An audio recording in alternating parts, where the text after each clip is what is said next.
On a 90-degree day in Fort Worth, Texas, a sellout crowd is filing into Amon G. Carter Stadium for a huge battle in the Big 12 between two of the top 13 teams in the country. Number 8, Oklahoma State, and number 13, TCU. Sonny Dykes is 5-0 in his first year as head coach of the Horned Frogs. His quarterback, Max Duggan, one of the great stories in college football this season. Oklahoma State is led by Spencer Sanders, a 4-year starter. An outstanding quarterback play. One of the biggest reasons why these two teams are tied for 3rd in the nation in scoring offense at 46.4 points per game behind only Ohio State and Tennessee. We expect a shootout in the Big 12 today. This is the Big 12 on ESPN. Welcome to ESPN College Football on ABC, presented by Arby's. One of the big games in stadium history, and another sellout crowd here. Sean McDonough along with Todd Blackledge, delighted to have you with us. If you're watching game day this morning, you know there has been some speculation about the status of Spencer Sanders. So let's get right down to the field to Molly McGrath and get more on that. Molly? Well, Sean, Cowboys quarterback Spencer Sanders did not practice all week with an injury to his right throwing shoulder and his knee, but head coach Mike Gundy tells us he will start and they trust that he'll be ready to play today. Gunnar Gundy will be the backup if Sanders is further injured, but Mike Gundy's message to Spencer Sanders is you have to do a better job of avoiding hits, but you can't let your injuries affect the way that you play. If you have to run with the football, go for it and play your game. Sean, Todd. So he will make his 38th career start in this very important Big 12 game. Team's getting ready to take the field. So, Todd, we're not certain about the extent of Sanders' injuries, but how do you think this might affect the game? Well, he's got to be himself. I mean, this is not going to be a game like last year where they blew TCU out, ran for over 400 yards. They're going to have to score, and he's going to have to do what he does. Run, throw, lead, play with tempo. He's got to be great today for Oklahoma State. Good job by you competing with the frog horn as the Horned Frogs take the field here. We mentioned their quarterback, Max Duggan, really a terrific story. You love it, right? I mean, he's a 3-year starter. He had his ups and downs in his career. New coaches come in. They have a quarterback competition. He doesn't win the job, but he doesn't pout. He doesn't cry, doesn't transfer. He stays, puts the team first. And in the first game, 3rd quarter, injury to Chandler Morris, he's back in, and he has played lights out ever since, completing over 70% of his passes, 14 touchdowns, 1 interception, getting the ball to the playmakers. It's been a fun thing to watch. A couple of terrific dual-threat quarterbacks on display in this very important game. Their names started to be mentioned in Heisman Trophy consideration. Both quarterbacks, when we visited yesterday, said their only thought is on winning this game. It's the first time since 2015 that 2 Big 12 teams 5-0 or better are going head-to-head. The opening kickoff in a moment.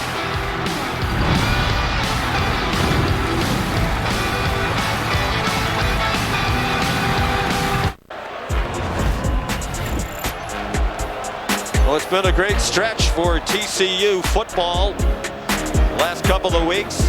Rousing win here over Oklahoma in front of the biggest crowd since they renovated the stadium 11 years ago. And then in a battle of 2 unbeatens last week up in Lawrence, they gave Kansas its first loss of the season. A terrific game that wasn't decided until the last minute and a half. So a lot of excitement here in the Dallas-Fort Worth Metroplex about Sonny Dykes' team, and what a great job he has done taking over a program that was under 500 by a game over the last 4 seasons. You know, and he told us he's used to doing takeover jobs, right? This is the 4th one he's had, and usually the first year is really difficult. And he says this first year, for whatever reason, has been a lot easier. And the guys have just been great to work with. They love to practice. They love to play football. Mike Gundy, meanwhile, the opposite. I mean, just a guy who has been so consistent and so good at Oklahoma State. 154 wins. Only Nick Saban, Kirk Ferentz, and Dabo Swinney at Alabama, Iowa, and Clemson have won more games at their current schools than Gundy has won at his alma mater. They've had 16 straight winning seasons. We mentioned it's 90 degrees. The feels like temperature with a little bit of humidity, although it's not oppressive, as you see, is 92. There is a bit of a breeze blowing from the far side of the field toward the near side. Oklahoma State won the toss and deferred, so TCU will receive, and Logan Ward will kick off on this immaculate grass field. And he bombs one out of the back of the end zone. So here comes Max Duggan, the 21-year-old from Council Bluffs, Iowa. As Todd said, he was a 3-year starter the previous 3, under 500 as he battled injuries, lost the competition in the preseason to Chandler Morris, who got hurt in their opener at Colorado. Duggan was terrific and has remained that. He's leading the conference in completion percentage and touchdown passes. This is his 5th start of the year. The previous 4 all wins over Charlton State, SMU, and as we mentioned, Oklahoma and Kansas the last couple of weeks. They run the version of the air raid offense, and they come out throwing immediately. Darius Davis, the reception for a 2-yard gain. Yeah, a lot of responsibility on the quarterback in this offense, but they try to keep it simple so they can play fast, and he can play fast and read fast. And again, he's got so many playmakers on the outside to get the ball to. Both of these teams have plenty of players who can make big plays. It's an explosive TCU team. Duggan showed his dual threat ability there. He ran to the 30-yard line. It'll be 3rd down and 5. This Oklahoma State defense, new coordinator Derek Mason. They're very veteran up front. They're inexperienced in the back. They've given up a lot of pass yards per game, but they've been excellent on 3rd down as we face the first 3rd down situation of the game. Horned Frogs 49.2, 18th in the country on 3rd down. Duggan, low throw, diving catch. Will they give him the 35-yard line? It does not appear that they will. Darius Davis, another reception, and it's going to be 4th down and less than a yard, and Sonny Dykes has the offense on the field. Well, they could try to just draw them off sides or just trust this offensive line. It's been a really good unit led by their transfer center, Roland Ali. Came over with Coach Dykes from SMU. You're running right into the teeth of the strength of this Oklahoma State defense, which is that front 4. Will they snap it? Duggan keeps looking to the sideline for guidance. The play clock is not running. And there's a flag down. I think they wanted to punt the football anyway. I think they were seeing if they could get an offside. That's respect. Offense. That's respect for the defensive front that Oklahoma State has. We are told that the play clock on the field was running. It was our play clock on your screen that was not running, so it is a delay. Kevin Boitman is the referee leading the Big 12 crew. Brennan Presley is back for the punt from Jordy Sandy, 29-year-old Australian. He's the younger of the 2 punters here today. Beautiful kick and a fair catch made. None of Sandy's punts have been returned this year. All of them hung up high and not returned. So here comes Sanders, and we'll see how Spencer is able to play today. 22 years old from not far away in Denton, Texas. Making his 38th career start, 29-8 as the starter. The last 6 games takes you back to their Fiesta Bowl win against Notre Dame a year ago. 16 touchdown passes and only 2 interceptions. Now, we had him in the Big 12 championship game. Before that bowl game, he threw 4 interceptions. Was not his best effort, but he has been outstanding since. And he is going deep on 1st down. Nothing wrong with the arm on that one, and an incomplete pass. Trying to get it to Braden Johnson with Josh Newton in coverage. Well, if you're an Oklahoma State fan, this is good to see 2 things. 1, Sanders' arm looks okay, and 2, Braden Johnson is on the field. There was some question whether he would be healthy enough to play. He's their deep threat receiver. Both guys involved on play number 1. Dominic Richardson, the running back. They've had trouble getting the running game going. Quick throw, caught, and about an 8-yard gain. Brennan Presley tackled by Josh Foster. It's third down, about 1.5 yards to go for a Cowboys first down. Oklahoma State plays with tempo. Veteran quarterback allows them to play fast. Richardson, powerful runner, breaks a tackle and almost broke free. He's down at the 42. Travius Hodges-Tomlinson, a terrific cornerback, made the stop. They do play very quickly. Third fastest team in snapping the ball, behind only Ole Miss and Tennessee. Now, the reason they're holding up here, there was a substitute. It allows TCU a chance to respond. First and 10, Oklahoma State. Some trickery, looked like a reverse, and now a flea flicker, and a man wide open. And just barely tripped up is Braden Cassidy, or that would have been a touchdown.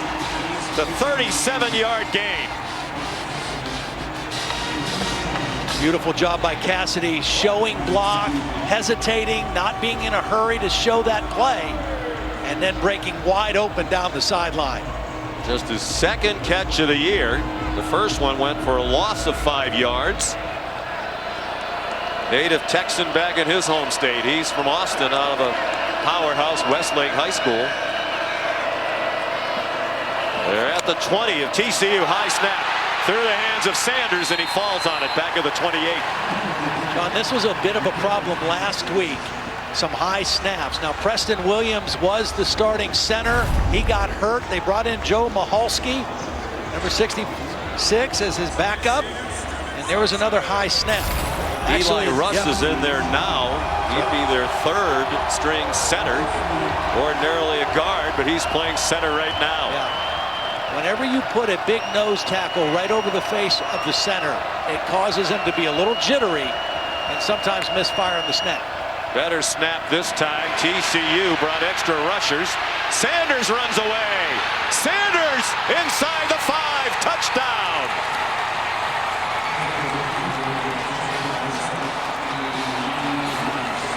Well, his shoulder and his legs look fine on that opening possession. The question is, did he stay in bounds the whole way? And it appears that he did. Mike Gundy said, you've got to do a better job of protecting yourself.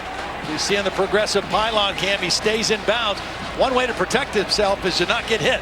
He just outran the edge of the TCU defense for the game's first touchdown. 29-yard touchdown for Sanders.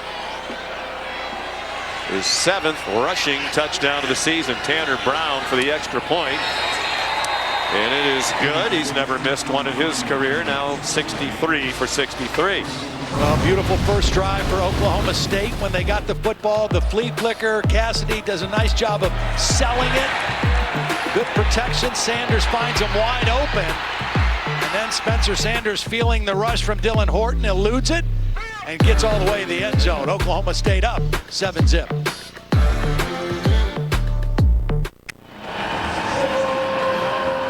Back at sold out MSI Carter Stadium in Fort Worth on the campus of TCU. A view from the AT&T 5G Skycam. Impressive start for Oklahoma State. Winners of 19 of their last 21. Darius Davis is going to try to return it, and a bad decision. He got yanked down at the 17-yard line by Ty Williams. Take a look at the last drive. This was the flea flicker, 38 yards. Beautiful job by Braden Cassidy selling it, getting himself open, and then Spencer Sanders does what Spencer Sanders does. Nothing there, feels the rush, takes it himself, and outruns the TCU defense. You wonder how much no practice does it affect. He's smart enough and experienced enough in the offense. He just needed the mental reps, and he didn't show any signs of rust there. Yeah, he's practiced a lot. Yeah. 5th-year senior. As we mentioned, their all-time leading quarterbacks. Nice run on first down by Kendre Miller, their leading rusher for the season. He got 11 and a first down. TCU going fast. Little difference in their style. Out wide to Tay Barber. Nice run after the catch. And another first down. Out at the 42-yard line. Xavier Benson made the tackle for Oklahoma State. That's a 15-yard pickup, 17 after the catch. This offense is built on big plays. A lot of big runs over 10 yards, passes over 20 yards. One of the best in the country all season so far. Max Duggan. Another quick throw out to the near side. Darius Davis. He's one of those guys who makes some big plays. 51-yard touchdown last week against Kansas. They have 7 plays of 50 yards or more, and they're leading the nation in that category, and 8.1 yards per play.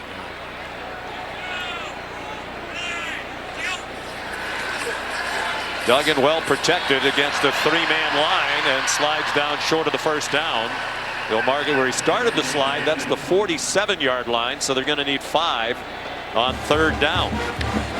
Mentioned this Oklahoma State defense, experienced up front, inexperienced in the back 7. This defense last year, I mean, one of the oldest teams you could see, especially in the back 7. They had a 6th-year senior, they had a 5th-year senior, 4 seniors, and a redshirt junior, Derek Mason, taking over for Jim Knowles, is trying to bring this back 7 along game by game.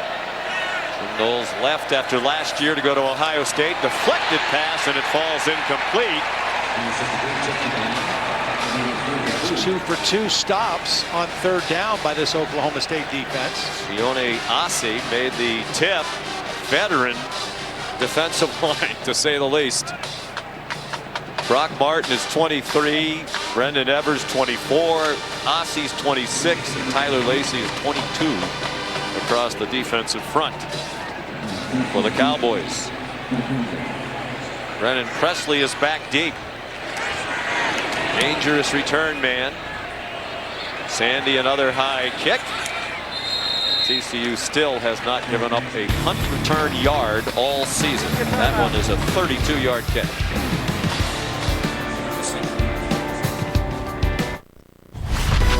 College football on ABC is presented by Arby's. Arby's, we have the meats.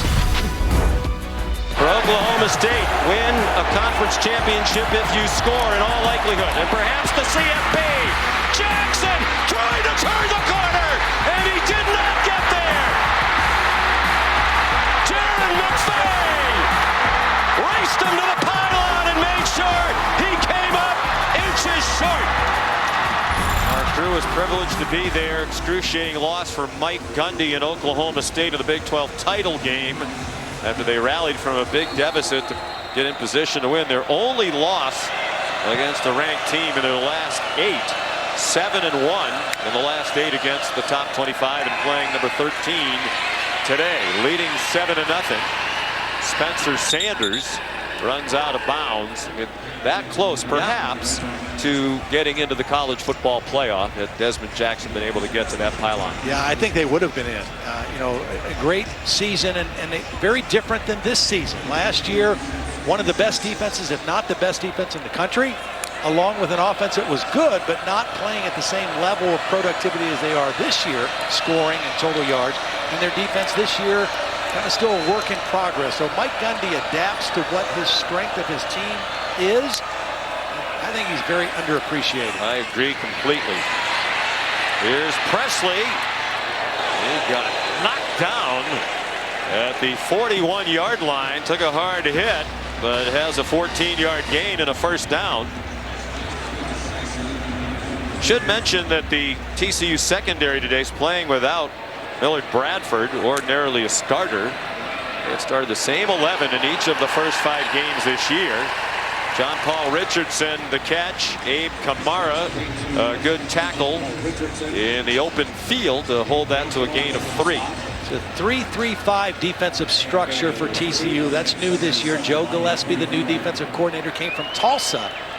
And Oklahoma State's coach is very familiar with him at Tulsa. They played him several times.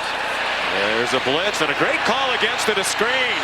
Dominic Richardson finally ripped down at the 32-yard line. Powerful runner, and he showed some agility with a leap over a would-be tackler near the end of the run. Well, you saw the wide receiver on the crackback block. That was the man responsible for covering Richardson out of the backfield.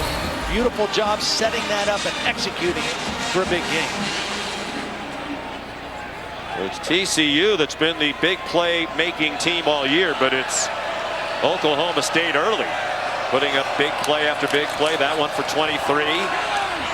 Richardson runs hard. Casey Dunn, the offensive coordinator, told us Richardson will run through your face. Yeah.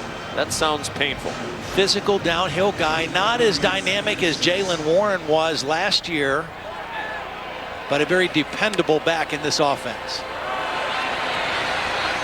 They fake that reverse again, and the pass is incomplete over the head of another of their Cowboy backs, the tight end hybrid, Jake Schultz, who came as a walk-on linebacker, now on scholarship. And they don't target those guys very much, but 2 times in the first quarter they've targeted that position. One big completion and a near miss on that one. 3rd down and 6. They are on the fringe of field goal range for Tanner Brown. Oklahoma State leading 7-0 with under 6 minutes to go in the opening quarter. Sanders throws, caught, and a first down. John Paul Richardson battled to the 20-yard line. That was a good read by Spencer Sanders. He had 3 receivers out there, and TCU kind of played off coverage on the middle of those 3 receivers. Just a little stop route beyond the marker, and Sanders able to complete it very easily. Off to a great start. Leading the Big 12 in total offense, and already 120 yards of total offense here in the first quarter. Averages 327 per game. That's 11th in the country. The red zone is an area where he is a runner a lot. 19 red zone carries coming into today. They brought pressure, didn't get near. Richardson, another catch, another first down. Well, maybe Sanders should just take the week off of practice every week. He is ultra sharp here early on. That's a 12-yard pickup. Excellent protection, too. I mean, he's been clean in the pocket. He's been able to stay in there, go through his progressions. His parents are here, Carrie and David.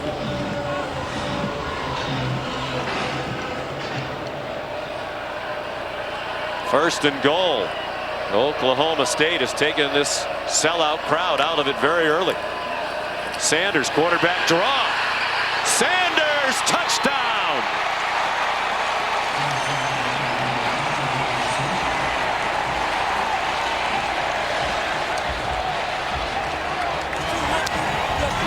I don't think the play callers, Todd, are worried about his shoulder or his leg when they're calling a quarterback draw down near the goal line.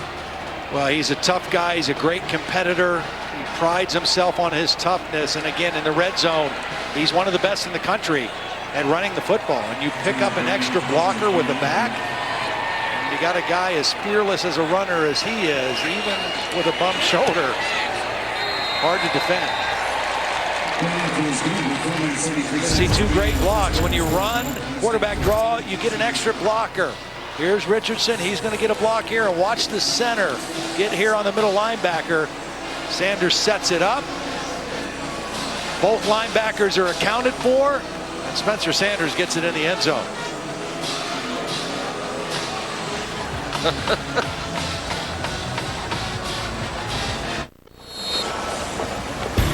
Aerial coverage provided by Goodyear, celebrating the challenge of road games everywhere. Are you ready for the road? Goodyear, more driven.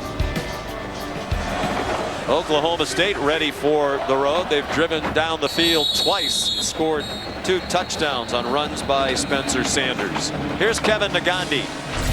Another top 15 matchup in Knoxville. Number 6 Tennessee already up 7-0 on number 3 Alabama. Dan, there's Bryce Young on 2nd and 19. You know what a difference it makes. He looks awful healthy coming back from that injury right there.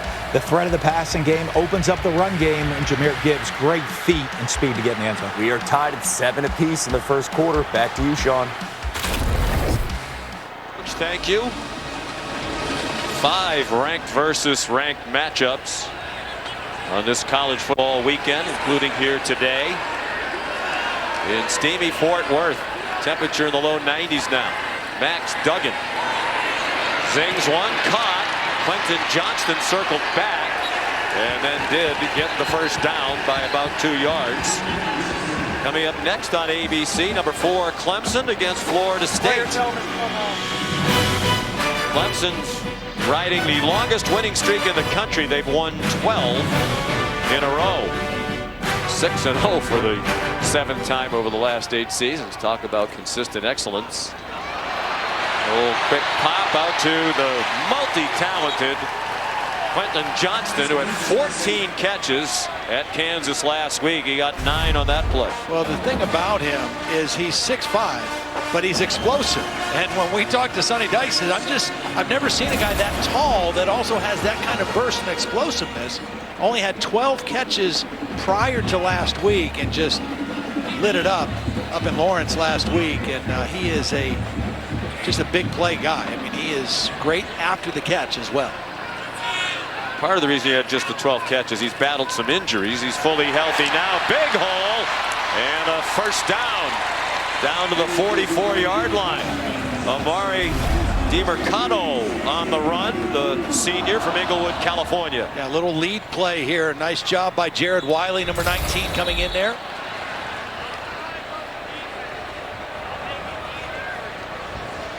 Whistles stop the play. Well, start. Number 79, offense. 5-yard penalty. Still first down. Steve Avila, the left guard, one of their team captains. Right down the road in Arlington, Texas. Veteran offensive line, 142 combined career starts, including today. Both sides have a lot of experienced players along the O-line.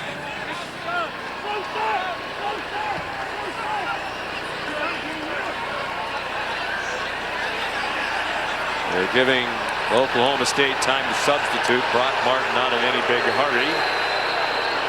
And because they're taking so much time, the play clock is running, and now a flag is thrown by the back judge, who's in charge of the play clock. Before the play clock expires, TCU calls their first charge timeout of the half. It will be 30 seconds. And Sonny Dykes is irate. I mean, he's saying, I think, Todd, I had to use the timeout because you allowed so much time for Oklahoma State to substitute. Yeah, and Oklahoma State was very casually substituting. Brock Martin was coming into the game, and he was just kind of jogging half speed. And first of all, what happened was Sonny wanted to get a different running back in. He was putting Kendre Miller in. And once that happened, they had to stand over the ball and allow Oklahoma State time, and Oklahoma State just took their time. They weren't rushing the situation at all, and it forced Sonny Dykes to use a timeout. And he is livid. In our experience, some kind of a laid-back West Texan, but not right now. The son of the great Spike Dykes, longtime coach at Texas Tech. Let's bring in our referee quickly, Matt Austin. Matt, how should they handle that situation? Well, it all depends on when the offense substituted, how much time there was on the clock. Once they declare their man, the defense has 3 seconds to begin their substitution, but they need to be quick about it. They don't have to sprint, but they do need to do it expeditiously. Yeah, and they weren't really expeditious. Here's a deep throw. Man is open, and it is caught at the 1-yard line by Quentin Johnston.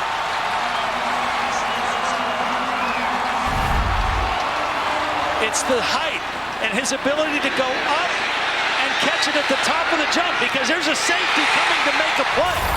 But Flanagan is too late to get there. 48-yard gain now on 1st and goal.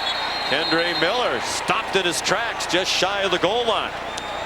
Sean, that was basically double coverage with a corner and a safety converging on the receiver. But he used that big frame and leaping ability and went up and made the play. Brendan Evers is the injured defensive lineman. Tyler Lacey just made the stop on 1st and goal after the 48-yard completion to Quentin Johnston, whose 14 catches last week are the most any receivers had in the country this season. Only Evan Hull, as a running back, matched that total with 14 for Northwestern against Duke earlier this year. Sean Michael Flanagan, the safety, was just trying to go for a tackle. He wasn't going for the ball. And that allowed Quentin Johnson to go up top and get the football. Been targeted 3 times so far early in this game, 3 catches. And I wouldn't be surprised on this play maybe to take a shot on a quick fade to either he or Savion Williams, 2 of their big-bodied receivers. Well, Sonny Dykes is a smart man. When he got this job at the end of last season, one of the first things he did was get in the car and drive to see Quentin Johnston and his family in Temple, Texas. And sometimes you need to re-recruit players who are already on the team. Want to make sure Quentin knew the plan and wanted to stick around. I formation, Miller the tailback. Miller! No indication of a touchdown. And it'll be 3rd and goal from inside the 1. And now flags come down with some extracurriculars well after the whistle. Xavier Benson, number 1, with a real strong tackle right in the hole. That's what stopped Miller. It looked like Miller was going to have a crease to the end zone, and Benson filled that hole quickly and knocked him backwards.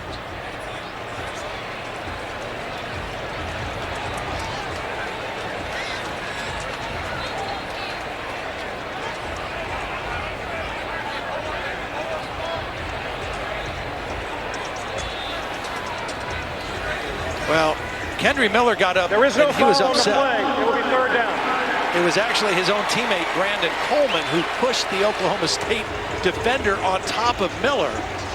So that was a good job by the officials, just waving that off and no foul. And 3rd and goal now from inside the 1.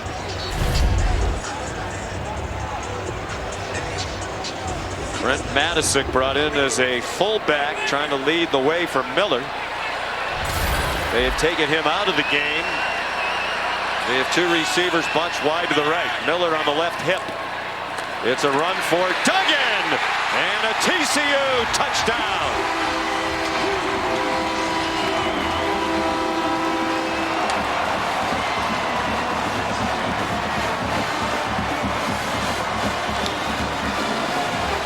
Well, we've had 3 touchdowns in this game, all of them scored on runs by the quarterback.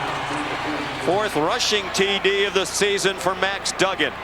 The same philosophy. You know, you get an extra blocker with the back.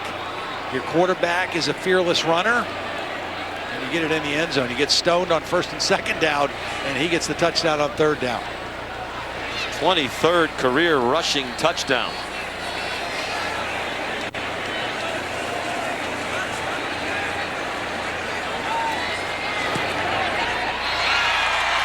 And the extra point is good from Griffin Kell.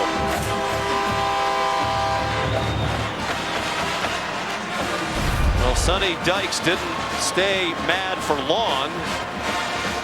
See, it was a late substitution by TCU. They were trying to get a different back in the game. It was a late substitution, and now it's kind of a casual substitution for Oklahoma State. And pretty soon, Sonny Dykes had to use a timeout, and a good thing he did.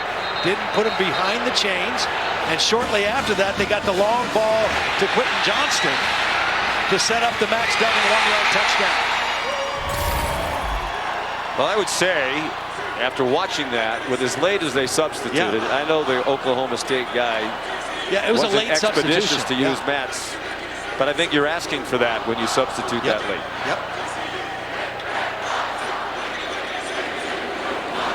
Well, it's all water under the bridge, although they did use the timeout. Well, as we said, these 2 teams tied for 3rd in the country in scoring, so this first quarter, no surprise. The only question right now is, does TCU have any answers on defense for this Oklahoma State offense and Spencer Sanders? Jaden Nixon brought it out of the end zone, the Luke Laminack kickoff, and he's down just shy of the 25. Here's Kevin. John, here's the Week 7 midday window on the ESPN family of networks over on ESPN right now. Arkansas on the road at BYU just tied it up. Raheem Sanders at 7 apiece. Auburn Ole Miss about to restart on ESPN News. That's underway after a lightning delay. We have Syracuse undefeated up 10-3 over on the ACC network, and Georgia #1 in the land already up 2 touchdowns against Vandy on the SEC network. Back to you, Sean. All right, great window, a lot of great action, including here in Fort Worth. Oklahoma State on offense for the 3rd time. They've had 2 touchdown drives. Dominic Richardson stopped for virtually nothing. Here's Molly McGrath. Well, quarterback Spencer Sanders showing no sign of slowing down. You can see his determination on the sidelines, telling teammates, we can't let up. We need to keep our foot on the gas. And Brennan Presley told me he's the most competitive person I've ever met. He doesn't just want to win. He wants to destroy you. And you can see the look in his eyes. He's in destroy mode now, guys.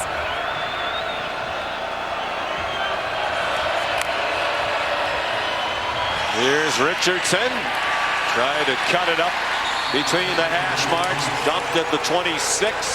It'll be 3rd down and 7. That was interesting. Mike Gundy said this offensive system that he's had in place for about 15 years is easy for every position to learn except the quarterback. It takes the quarterback longer, and Spencer Sanders now has full mastery of it.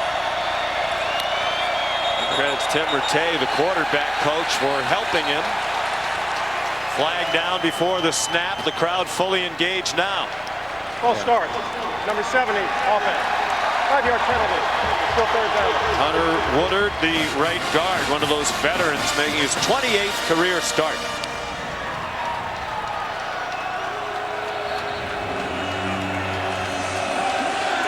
Well, this is the opportunity for TCU's defense. They have not had any answers. They've not slowed them down. They got the penalty now in 3rd and long. They got to be aware of their rush lanes on Spencer Sanders, though, and his ability to run.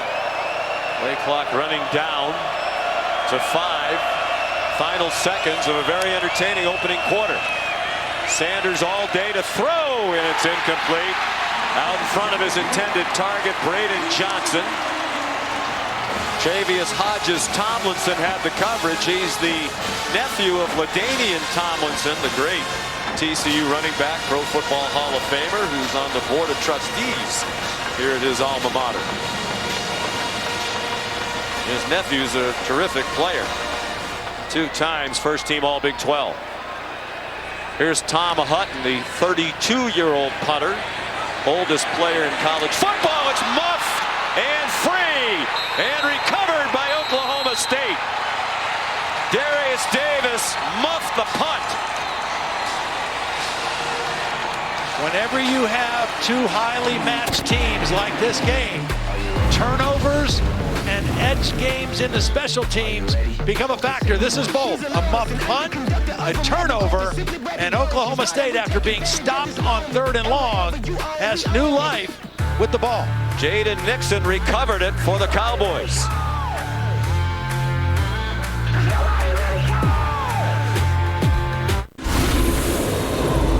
This season, Allstate will celebrate every field goal and extra point made by participating universities by making a donation to the university's General Scholarship Fund. Thank you, Allstate. And here's a look at the Taco Bell Lift My Student section. Student sections across the country competing to be the Lift My Student section of the year all season long. TCU, beautiful campus, about a little less than 10,000 undergrads. Bryson Green right here, their leading receiver, has not been targeted yet today. Wouldn't be surprised to see Oklahoma State take a shot after that sudden change, getting the ball back, get him the football. Darius Davis, the muff punt. Oklahoma State, great field position of the 24 of the Horned Frogs. Here comes that reverse action again. Brennan Presley. Is he down? Apparently not. He got back up, might have lost a half a yard or so. Finally, Mark Perry, the transfer from Colorado, made the play. Yeah, that was well defended. Did not fool that. When you run a reverse, you hope to get a fast flow defense going one way. They were not fooled. They defended it well. Actually got him for no gain.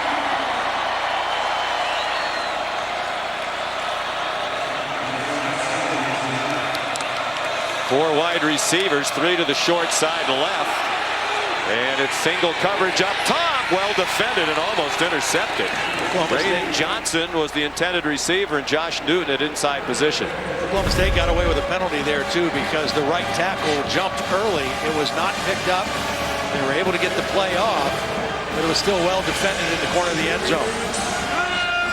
Like think a couple of times the right tackle might have moved early. It's Jason Brooks, big number 73, a transfer from Vanderbilt. He's been battling Jake Springfield for the playing time at right tackle. 3rd down and 10. They are in field goal range. They sneak in a run with Dominic Richardson, and he got stacked up well short of the 1st down. D. Winters at the bottom of the pile, senior, one of their team captains out of Brenham, Texas, between Houston and Austin. Well, that's a good stop for this TCU defense. They have not been able to slow them down too much. They got the stop, and then the muff punt. They had to come right back on the field. That's Joe Gillespie, the new defensive coordinator. You hold him to a field goal attempt, that's pretty good. It's Tanner Brown, who has not missed one all year, 8 for 8. This is a 35-yard try. He's wearing bike shorts. Well, whatever works. That one was right down University Drive. Yeah, that's interesting. It was set up by the muff punt by Davis, recovered by Nixon. Showing a lot of leg. He got a lot of leg into that one. It's 17-7.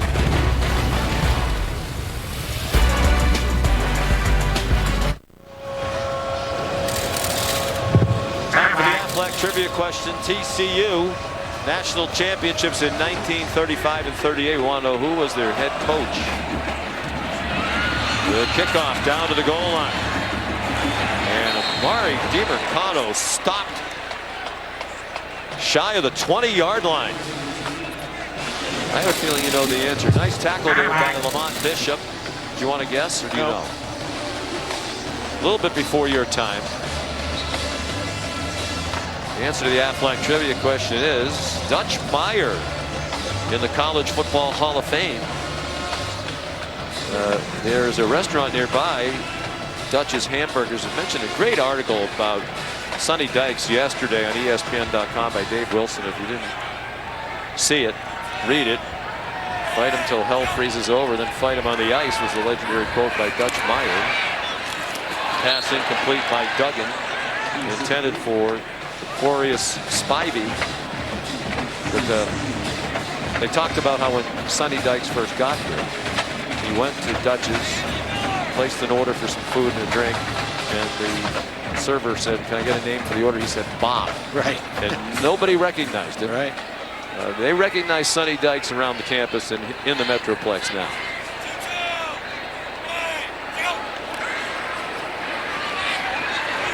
Duggan given a lot of time.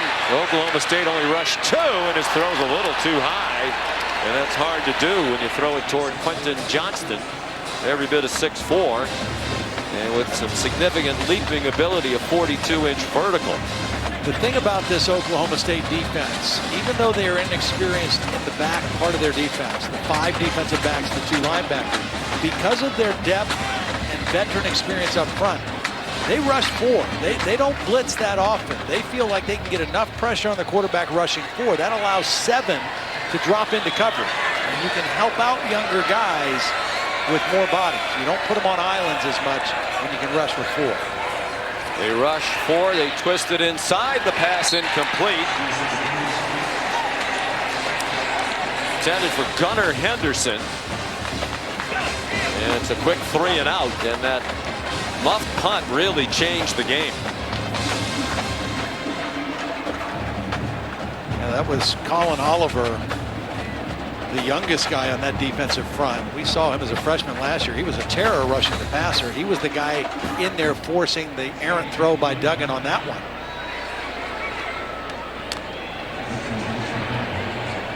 So Jordy Sandy on the punt.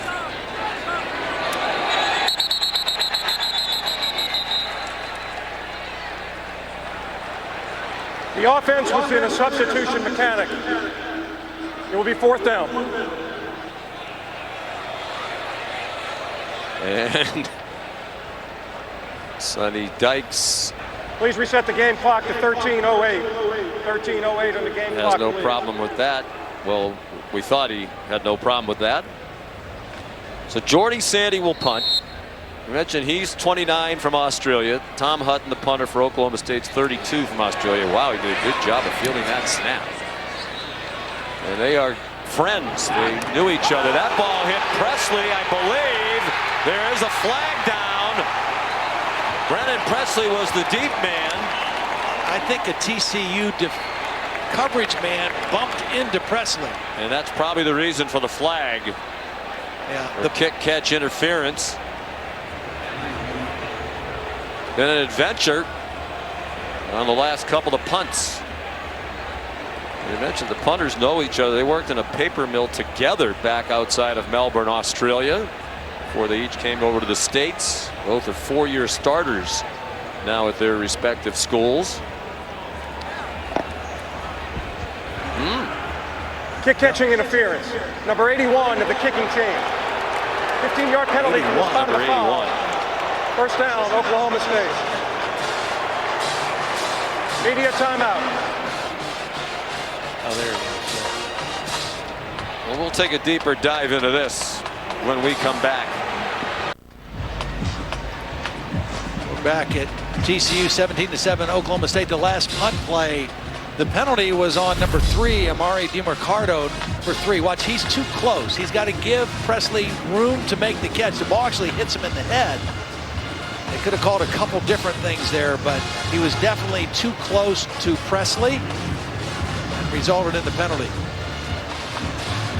It doesn't matter that they recovered it, and special teams problems hurting TCU as the ball gets moved into Horned Frog territory at the 47-yard line. Sonny Dykes' team really hasn't hurt itself much this year. They were +4 turnover margin entering today. It only turned it over 3 times all season. They had the muffed punt for a turnover that led to 3 points. Now they have a penalty while covering a punt. And here comes Spencer Sanders. Already 149 total yards. He's rushed for both of their touchdowns, matching his career high in rushing touchdowns for a single game. 3rd time he's done it. And for the 2nd week in a row. He did it twice last week in their come from behind win over Texas Tech in Stillwater. Wheel route, man open, and through the hands of Jaden Nixon. Beautiful call and a play that should have gone for a lot of yards for the Pokes. Yeah, I mean, that's one that you call on a first down. You had plenty of time to talk about it. You put Nixon in place of Richardson because he's got a little bit more juice. And it was a good call and a good execution. Just couldn't come up with the catch.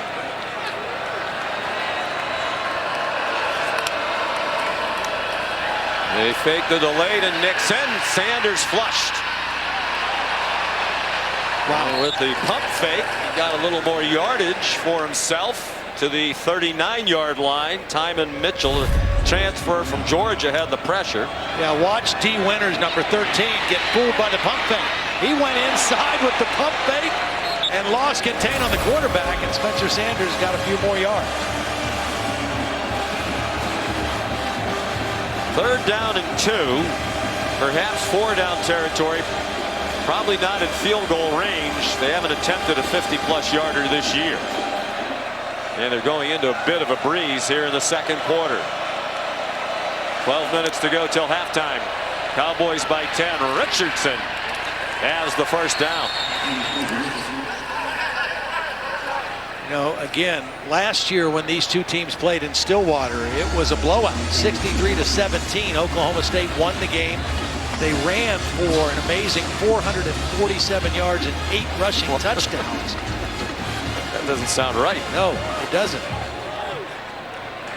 It was the most one-sided win in the history of this rivalry, which dates back to 1915. Up for grabs and incomplete, intended for Stephon Johnson. Josh Newton had the coverage. Good job by Newton. I mean, because the receiver, Stephon Johnson, who's a freshman, was not kind of fighting to get back inside, and he just kind of worked him to the sideline. You see there's contact, but the receiver's not trying to get back inside and just run him out of bounds.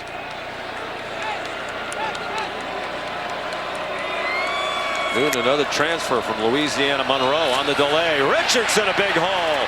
Dominic Richardson inside the 20.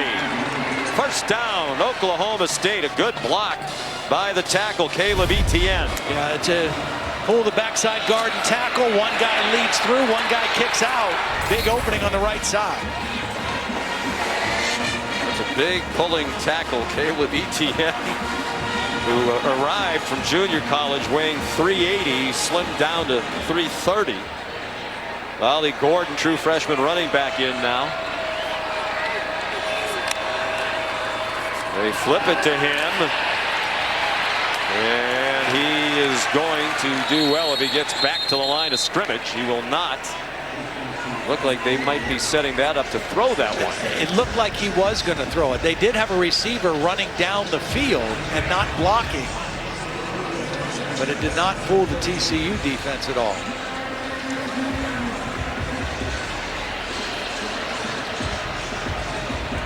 Ollie Gordon is a highly touted recruit, had a costly fumble in the Baylor game at Baylor a couple weeks ago. But he's got a lot of talent. Arrived in January out of high school. Single coverage in the end zone. And it is broken up by Josh Newton. They brought in 14 transfers and did very well in the portal, including with Josh Newton, now a starting corner. And another transfer, Marcel Brooks, is down on the field. Yeah, again, perfect position by the corner. Josh Newton gets his head turned around, finds the ball, and really, if it weren't for a good effort by the receiver, that's an interception. The receiver did a nice job of breaking that one up because Newton was in perfect position to pick that one off. As they tend to, Marcel Brooks will step aside. We're in the second quarter. Oklahoma State leading by 10.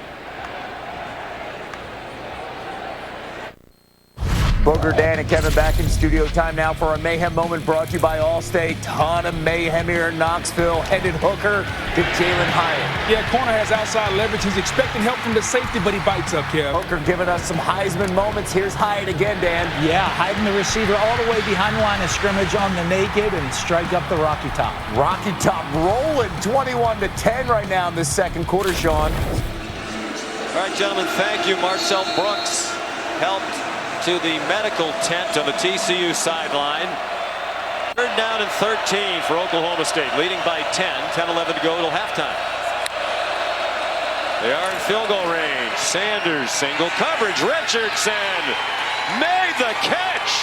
Looked like he was being held, and he still took it in for a Cowboys touchdown. Well, beautiful play. Josh Newton, who's been right on point. He's in position, but this time he does not ever see when the ball is being thrown. His eyes were locked on the receiver. And John Paul Richardson, with great concentration, makes a contested catch. Ball thrown in a great spot by Spencer Sanders.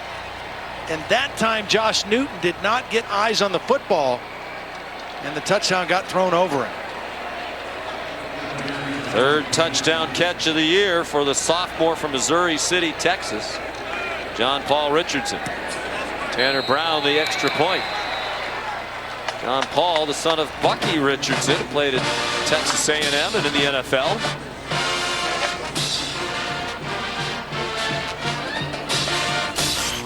It's time for Todd's Taste of the Town, brought to you by DoorDash. Today I'm at Heim Barbecue, and Travis and Emma Heim were high school sweethearts here in Fort Worth. They started pursuing a dream by doing backyard pop-up barbecue dinners, followed by a year in a food truck, and finally in August of 2016 they opened their first restaurant location here on Magnolia Street. Now Heim Barbecue is a dream come true for me too, because they have taken two things I absolutely love: burnt ends, my favorite smoked meat, and bacon, my favorite herb, and blended them together. Magical. And my son likes them too, right? First time I've ever heard Owen quiet. But why wouldn't you be with that kind of food? Your favorite meat? Do you have like a list of meat? Do you rank meats every week? Yeah, but it changes. Like that changes from time to time. But burnt ends. When I had spent time in Kansas City, I found burnt ends, and that's my go-to whenever I can find them. And then bacon, I get bacon all the time. So Darius Davis, dangerous return man, but not having a great day. Well, because I've learned my lesson earlier in the season now on Taste of the Town, that you're not going to bring me food anymore, apparently. I went to Heim Barbecue the other night, and it was really outstanding. Great success story. They started with a truck, food truck. They started doing these pop-up things. They called them meat clubs, right? They made food for their neighbors and friends, and then they got the food truck, and it was wildly successful. But when they bought the food truck, that was the last money they had in their savings account, and it just took off. And do you now, get like frequent meat points if you join their meat club? Maybe so. Maybe so. Yeah, it's a terrific place, and they're expanding. So popular, they're opening a couple more locations. Kendre Miller, the ball carrier. TCU in an unfamiliar position. Entering today, through the first 5 games, they had trailed for only 16.5 minutes all year long, including in the third quarter last week at Kansas when they rallied to win 38-31. The only other game in which they trailed was in the opener against Colorado. They wound up winning that one with relative ease, 38-13. Xavier Benson took down Kendre Miller, and the crowd getting a little restless now. Well, I mean, there's a lot of time left in the game, obviously, right? But what Oklahoma State's success has done is really neutralize this crowd. They were ready to be fired up, to cheer their team on, to watch them go up and down the field like they've been doing through the first half of the season. And Oklahoma State has really stifled this crowd. 3rd down and 3. Duggan fires. Quentin Johnston in the open field. That is his patented move, Sean. I mean, he does it all the time. He did it last week against Kansas. He catches it, and almost like a post player in basketball, little head fake and pivot, and he leaves the defender behind, Jabbar Muhammad. And they try to set up a screen, and it's dropped by Darius Davis.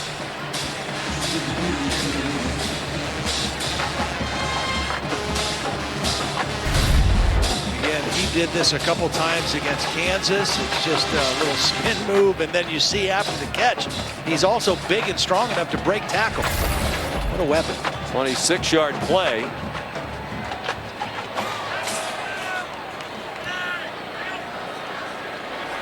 On 2nd and 10, Duggan flushed, and his pass is batted down. Well covered by Jabbar Muhammad.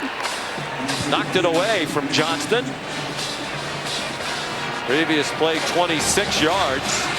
Here comes 3rd down and 10 for the Horned Frogs. 8.5 to go till halftime. They're down by 17. Oklahoma State coming into this game, the book on them was a lot of man coverage. They're playing a lot more zone in this game. Rushing 4, playing more zone. And that's why Max Duggan is having to hold onto the ball a little bit longer than he's used to.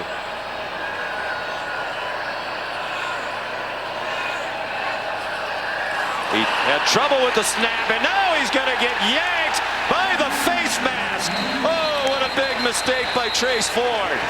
It was going to be 4th down and forever and a punt, but he grabbed the face mask. Yeah, he knew it right away. I mean, he got the pressure. Foul. Face mask, number 94, defense. 15-yard penalty, automatic 1st down.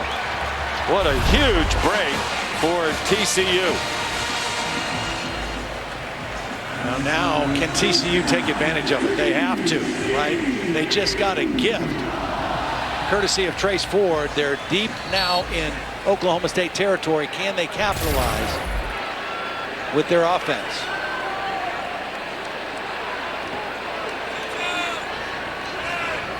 Oklahoma State, one of the least penalized teams in the country. Here's Kendre Miller, untouched until he got inside the 20.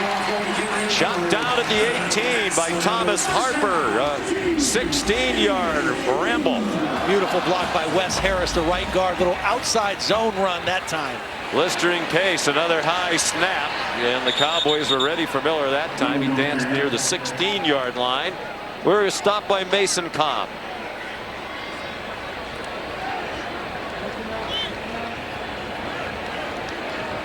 One guy who has not caught a pass yet today, Savion Williams, has been kind of a key guy, number 18, for this offense. He's up here at the top of the screen right now. Quiet so far in this ball game.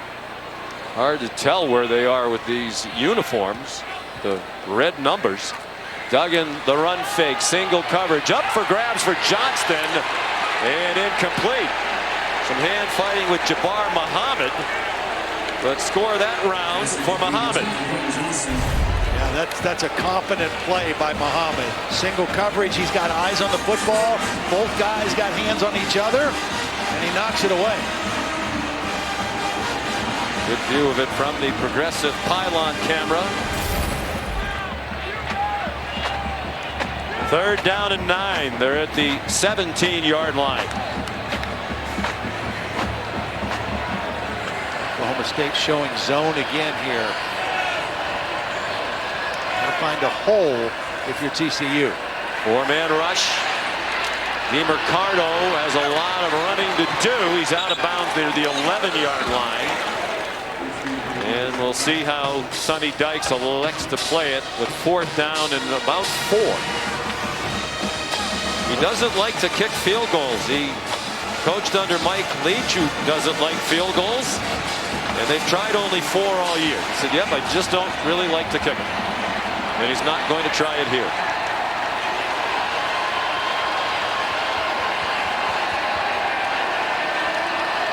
Wildcat look right now. Well, and here comes another leisurely substitution. And the play clock is inside of 5 again. And a strange formation. And they have a trick play. And it's Darius Davis stumbling toward the 11. He didn't get the first down. Jabbar Muhammad was there again. For Oklahoma State, they take over on downs. Yeah, they got the play off in time, and it was executed pretty well. Duggan gets a block here, but Muhammad comes up and trips him up. And then he's finished off by Thomas Harper. Muhammad with the first contact, trips him up, and Thomas Harper finishes him off short of the first down.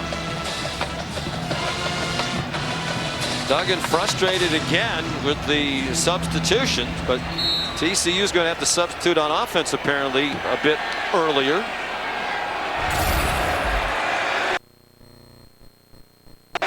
The Oklahoma State defense, they take over their own 11-yard line. Quick toss to Richardson, stayed on his feet. Looked like he would be upended behind the line of scrimmage, but he turned it into a gain of a couple. Keon Stewart was the penetrator. They didn't get Richardson down.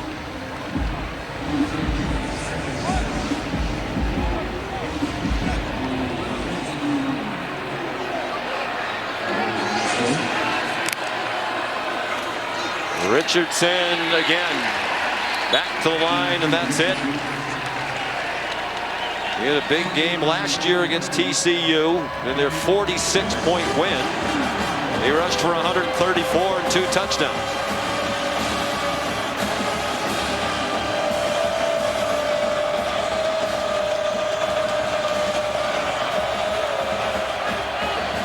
Third down and 8 with 5.5 to go till halftime. Sanders deep, ball too high. Incomplete over the head of Bryson Green. It was covered by Travius Hodges-Tomlinson.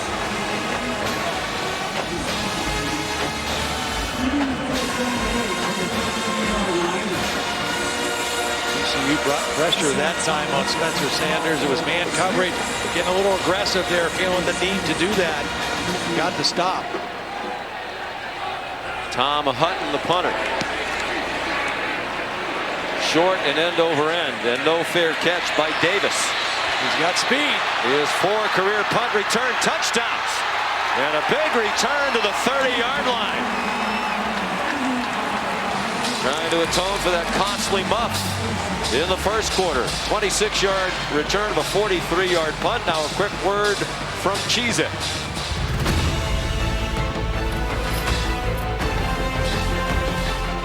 Man, I make this cheesiest chain look good. I'm still feeling the cheesiest.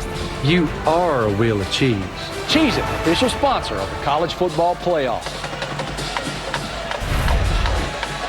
Again, he muffed a punt earlier. He dropped a pass a little bit ago. This time he atones for it by catching it and showing what he can do, which is make people miss and use that speed. Great field position here late in the half for TCU. The punt return against Colorado that really changed the momentum in their opener. 60-yard score. Andre Miller up the middle. 5 minutes to go in the half.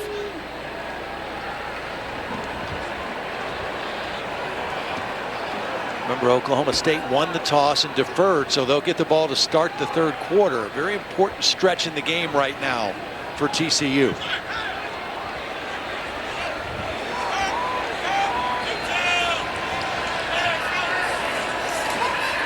Duggan throws into traffic, and he's lucky that wasn't picked off. Cam Smith started stumbling as he saw the ball coming in his direction, and he couldn't take it in. Well, he forced this one. He was forcing, he had a man open on the outside. He was trying to get the ball down the middle of the field. Kind of got locked into one receiver and didn't see the rest of the picture. Lucky it wasn't picked off. Monty Bailey now the running back. They'll play 5 running backs.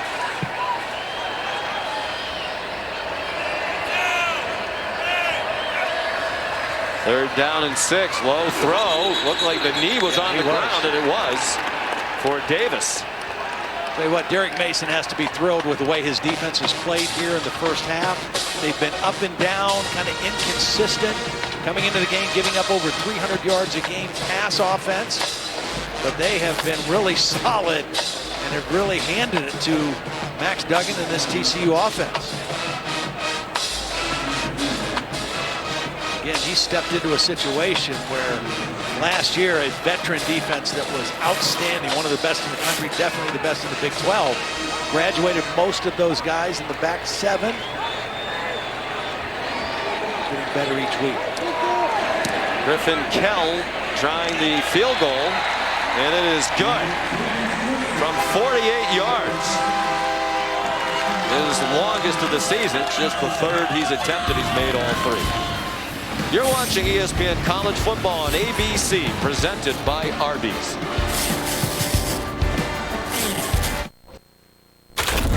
State Farm halftime report minutes away. Booger McFarland, Dan Mullen, Kevin Nagani. Plenty of great highlights in the big house. Michigan showed up. Right now, Alabama's struggling in Knoxville. Yeah, the most surprising thing, Hendon Hooker coming out playing well, but Tennessee's controlling the line of scrimmage, and that's surprising. Yeah, the ability to run the football allows them to take their play action shots down the field. We're seeing also mental mistakes from Alabama. We'll have the highlights coming your way, Sean. All right, gentlemen, thank you. Luke Laminack, a touchback. Spencer Sanders will bring the offense back out with a 14-point lead. Matt Austin, you made a great point during our break. You want to illuminate for our audience? Yeah, once the offense substitutes, as I said, the defense has 3 seconds to react. That's not 3 seconds per player. And once the center judge leaves behind the center, then the offense can snap the ball. If they would have reacted quickly, they could have caught the defense with 12 men on the field. Yeah, once the center judge got out of the way, they definitely could have snapped it and caught Oklahoma State with 2 men on the field. Well, and Max Duggan, he turned to complain, and had he not done that and snapped the ball, they would have gotten the penalty. That'll be something to keep an eye on in the second half. Dominic Richardson, a short gain. Travius Hodges-Tomlinson made the tackle for the Horned Frogs. Spencer Sanders started out 7 for 9 passing. He's 1 for his last 7. He's run for 2 touchdowns and thrown for 1.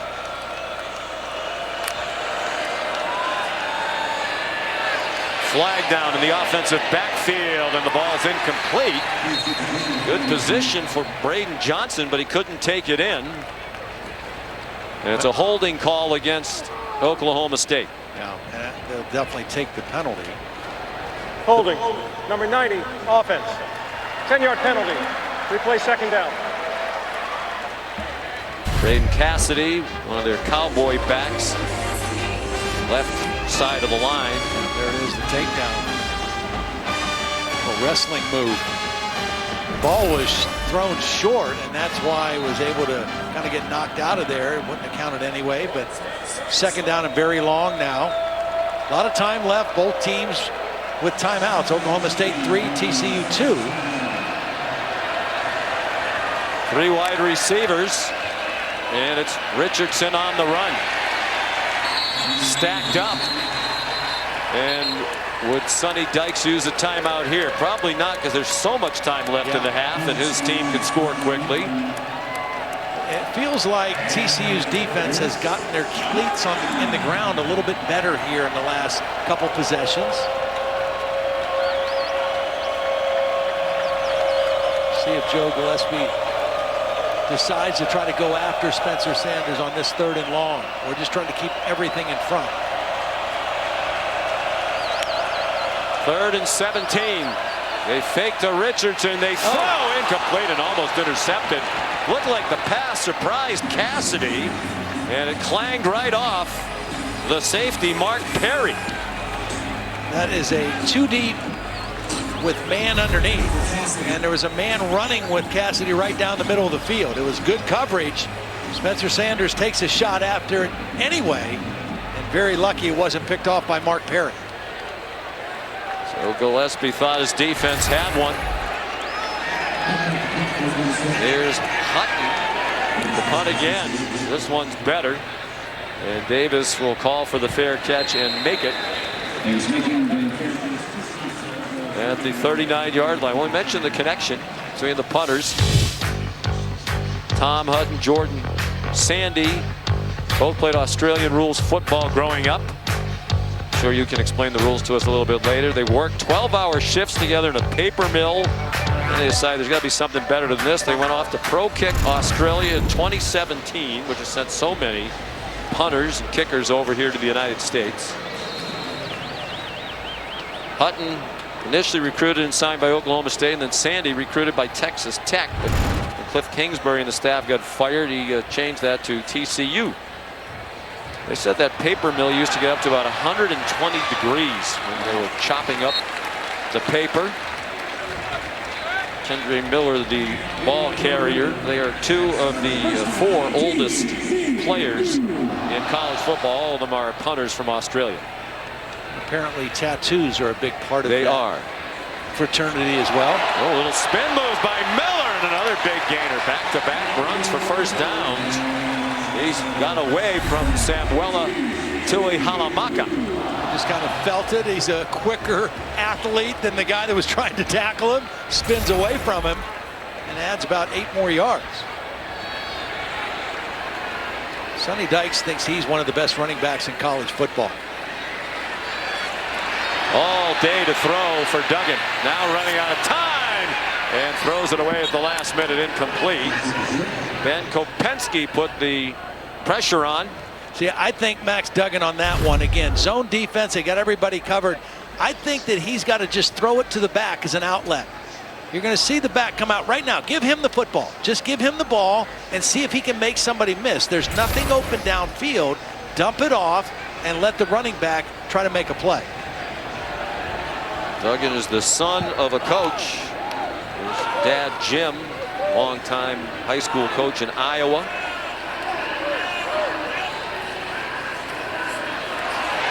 Duggan, first down inside the 25-yard line. They'll mark it at the 25. Xavier Benson made the stop. It's 12 yards on the ground for Duggan. Surprised that the clock started. They got the first down change marked quickly, but the clock never stopped. Minute 5, 2 timeouts left. Yeah, that's why TCU could take its time now. They have plenty of time.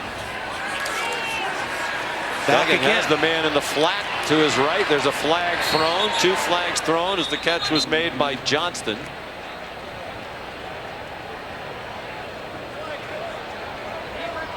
Trace Ford's helmet came off. He started off the field. Personal foul, hands to the face, number 74, offense. 15-yard penalty, replay first down. The defensive player may stay in the game.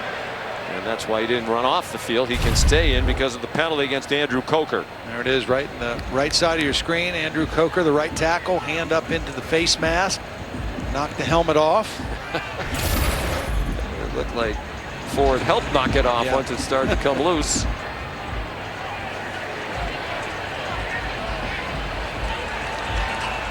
The ball's back on the 40. Here we come with substitutions again with the play clock running. And the game clock running.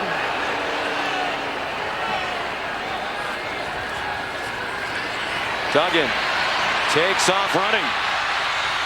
Got to use a timeout right now. Yes, you do. 30-yard line is the line of scrimmage for the third down play.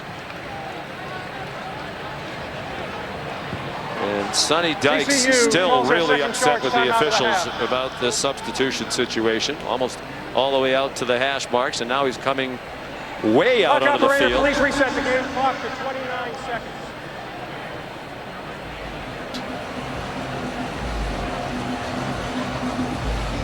You know, Sonny Dykes is upset, but right now Mike Gundy, even though, as Matt said, he's kind of pushing the envelope on it, he's taking advantage of the rules. And he is, you know, he's very calculated in what he's doing. And, you know, we've seen this before. I mean, last week, one of his players did something that was outstanding, too, in signaling a fair catch on an onside kick. Texas Tech went for an onside kick, and alertly, it was DeMarco Jones signaled the fair catch, which meant you can't recover it. You got to give him a chance to make the catch. It was recovered cleanly by Texas Tech, but not only did they not get the ball, they got a penalty as well. That's very alert, especially early in the game. Because in the first quarter, they had obviously drilled on that. They knew the rules. The player made a great play, heads up play. So here's second down and 16 from the 31-yard line. 29 seconds to go in the half. They get pressure with 3. Duggan with a flag down, got away, throws it up for grabs in the end zone, and another flag on that end of the play. Sean Michael Flanagan got tangled up with Tay Barber in the end zone. There's also a flag where you would expect an offensive holding call as Coker got tangled up with Colin Oliver. Yeah, and this is a break for TCU that's going to be offsetting penalties, because this would have backed them up even further. And again, the change to more zone defense by Oklahoma State. Both teams. Holding number 74 in the offense. Pass interference. Number 18 defense. The foul's offset. Replay second down. Well, Coker had the penalty a moment ago. This time it's holding on Colin Oliver, their best pass rusher, and then down the field at the end of the play. Clear pass interference on Tay Barber, the intended receiver, but only 19 seconds left now in the half. And one timeout for TCU. They'll replay second and 16 from the 31. They are in field goal range. DiMercado, they're not fooled. And they'll have to use that last timeout.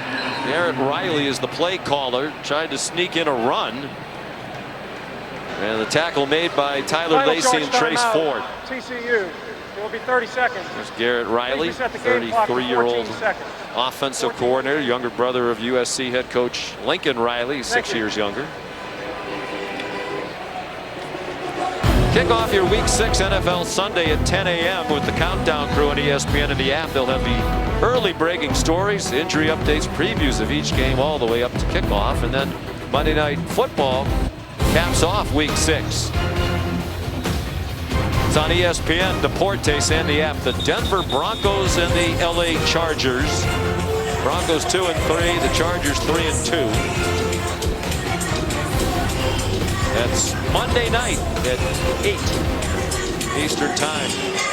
Well, now if you're TCU, Todd, you have to be careful because you don't have any timeouts. Yeah. Of course, they used one early in the game on that substitution situation. Right. And you've got to come out of here with some points. So you're a little bit further than you want to be for a field goal right now. So a couple quick throws. They've got off coverage right up here. Something quick to the sideline. Or to the end zone. Duggan wants the sideline. They need to get out of bounds, and he did. Tay Barber. And now a decision to make with 7 seconds to go on 4th down and 2. Do you kick the field goal? Yeah, I think you need go points. for it. No, I think you need points here. And he is going to send the field goal team out. Again, Oklahoma State will get the ball to start the third quarter. You've got to end the half with some momentum, with some points. And you got to go in the locker room and say, okay, look, we're getting a lot more zone defense than we anticipated. It's frustrating our passing game a little bit. We've got to make some changes and get some zone beaters in there to start the third quarter. Kell's already connected from 48. This is from 35. From the right hash mark. Coach Dykes doesn't like to kick field goals, but Kell is 4 for 4 as his field goal kicker now this season. 2 for 2 today. 4-year starter.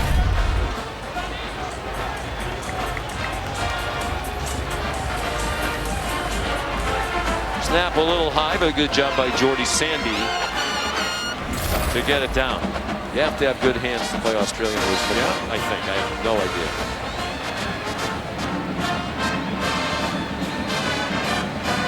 A couple of field goals as TCU, and then 11 as we are seconds from halftime. Aerial coverage high above this beautiful stadium provided by Goodyear. Road tested and game ready. Are you ready for the road? Goodyear, more driven. What are your primary thoughts, Mr. Blackledge, as we approach the half? Well, I think, there was question about Spencer Sanders. Would he be 100%? Would he be able to do what he does? I think we saw that he could. I mean, he started out super hot throwing the football. He ran for 2 touchdowns. I thought their offense kind of slowed down a little bit towards the end of the half. TCU's defense better. But Oklahoma State's defense has been outstanding for the first 30 minutes. They've really frustrated Max Duggan and this high-powered offense. Again, it's an offense that's built on big plays, not 10, 12, 13-play drives. They've been a little bit frustrated. Luke Laminack, a touchback. And let's look at the day for Spencer Sanders so far. Well, again, what makes him special, especially as you get closer to the other territory, is his ability to run. It's not there. He can improvise. He can extend plays. And he has the speed and athleticism to outrun the defense. This was a design quarterback run. The first one was a scramble. This design. And a touchdown pass as well. Spencer Sanders putting this one right on the money to his slot receiver. Excellent first half for Sanders. When we mentioned Tim Rattay, the quarterback coach, has really helped him, particularly with progressions. And you saw it even though he took off running on the first play that we saw there. He waited until, okay, I've gone through my progressions. There's nothing there. Now I'll run rather than take off and run more quickly as he did earlier in his career. So high scoring as expected between the two teams, averaging 46 points per game. Here's Molly with Sonny Dykes. Coach, what are your thoughts on Oklahoma State's substitutions in the first half? Well, I mean, they're doing a good job of holding them, and we got to get it figured out. I think the officials said they would talk at halftime and hopefully come up with a little bit better plan. How do you get quarterback Max Duggan going in the second half? Well, we played about as bad as we could play in the first half, and we're still in the ball game, so we just got to get settled in. I think right now we just kind of lost our sorts a little bit and just got to execute, and we're getting into too many 3rd and longs. All right, thank you, Coach. All right, thank you. Sean. I think you hit the nail right on the head. Halftime, Oklahoma State 24 and TCU 13. We'll send you to the studio for the State Farm halftime report after this message and a word from our ABC stations.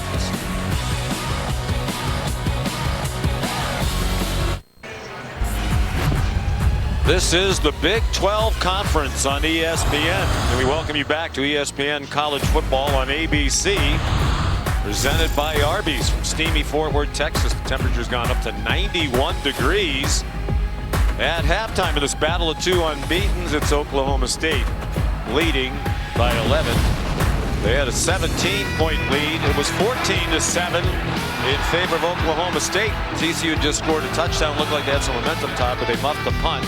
That led to a field goal for the Cowboys and gave them a 10-point lead. And another special teams mistake on the interference. Gave them great field position, and Spencer Sanders took advantage of it. Yeah, he really did. He came right back with a beautiful throw, and the only other difference, statistically pretty even in the first half. A couple special teams mistakes, the 1 turnover for TCU, and red zone touchdowns. Oklahoma State a little bit better than TCU in that first half, and I really think the defense of Oklahoma State caused confusion for Max Duggan in this offense. They were used to man-to-man, the big plays down the field. He had to hold the ball longer than they wanted to. See how they adjusted that here in the second half. And you talked late in the half about it seemed like the Oklahoma State offense took its feet off the gas a little bit. Spencer Sanders had 149 yards of total offense in the first quarter. Right. He had just 30 in the second quarter. Yeah. And part of that was TCU's defense played better. They got a little bit more aggressive. They had better downfield coverage. But I do think they kind of relaxed a little bit as well. Luke Laminek's kickoff is a touchback, and here's Molly McGrath. Well, guys, as Oklahoma State head coach Mike Gundy was leaving the locker room, officials were there waiting for him to discuss those slow substitutions in the first half. Gundy said, you know what, they warned me. It's just a part of the game. They want both sides to pick up their subs a little bit.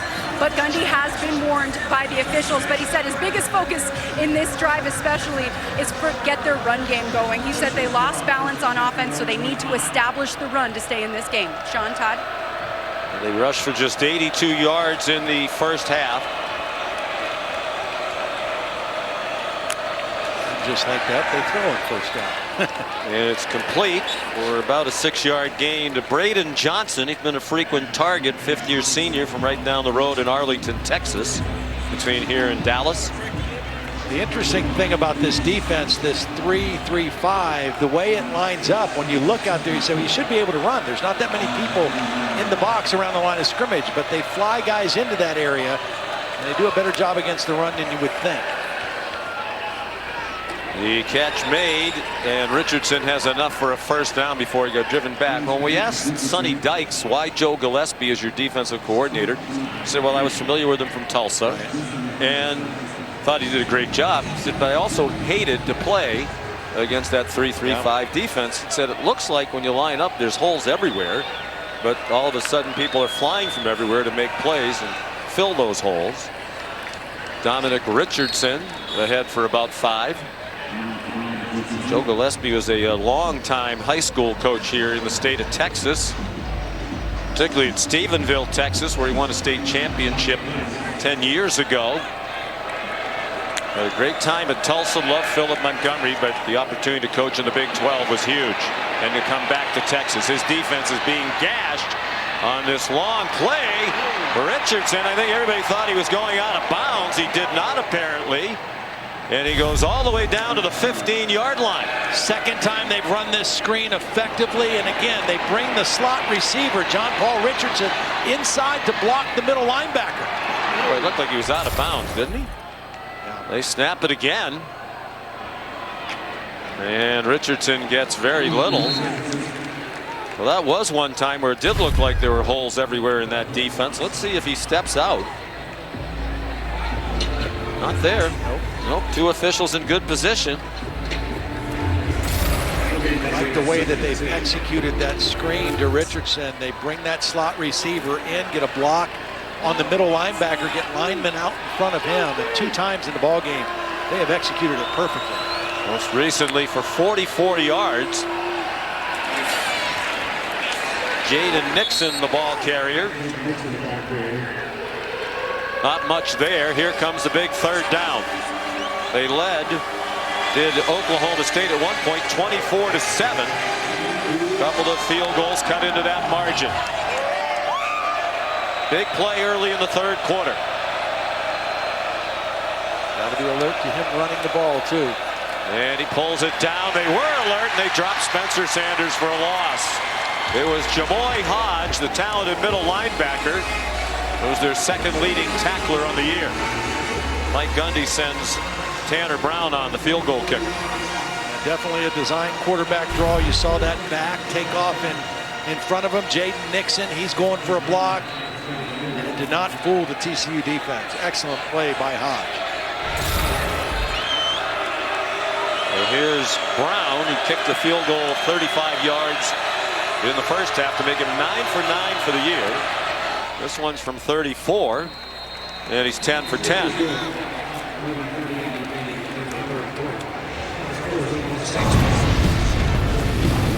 Big third down stop for TCU. They were alert for the run threat posed by Spencer Sanders. Back to a 2-touchdown lead for number 8, Oklahoma State.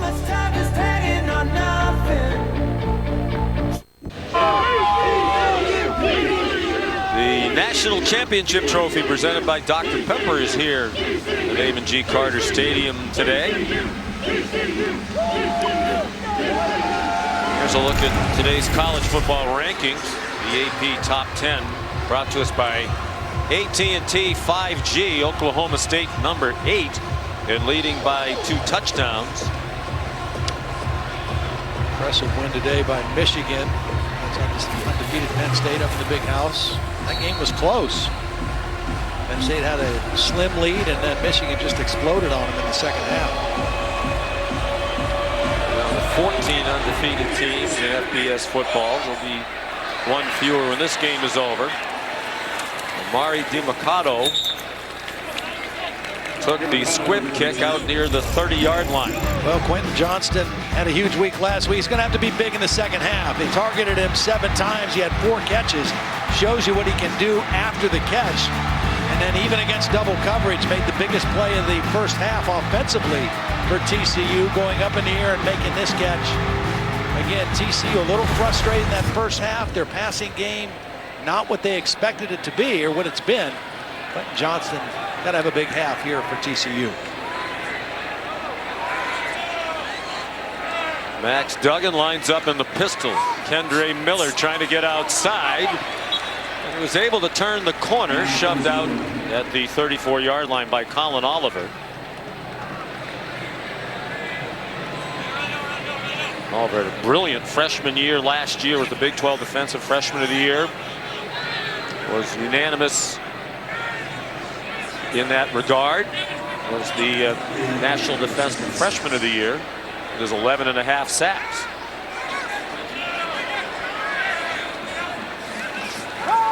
Now a sophomore is Oliver. Short pass caught. Big hit delivered over the middle. It was Colin Oliver right on cue, who stopped Darius Davis right in his tracks. Here comes 3rd down and a long 3. Well, this time Oliver's right here, but he's not going to rush the passer. He's going to drift into coverage, and he is waiting for that crossing route. Zone defense, the receiver has to gear that down. If it's zone, you can't just keep running through it. You have to stop in an area. Man to man, you run to separate. Zone, you got to stop in a hole.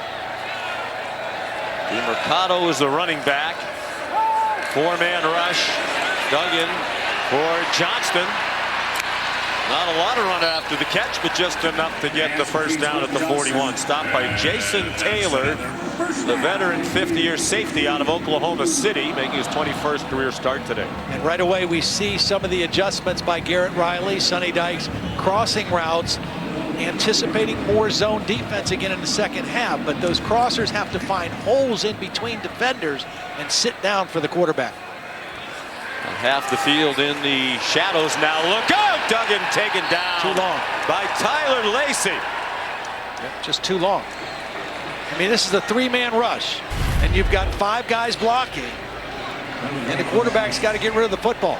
Dump it off to the back. Look to his right. There's a running back right there, an outlet receiver right there, throwing the ball.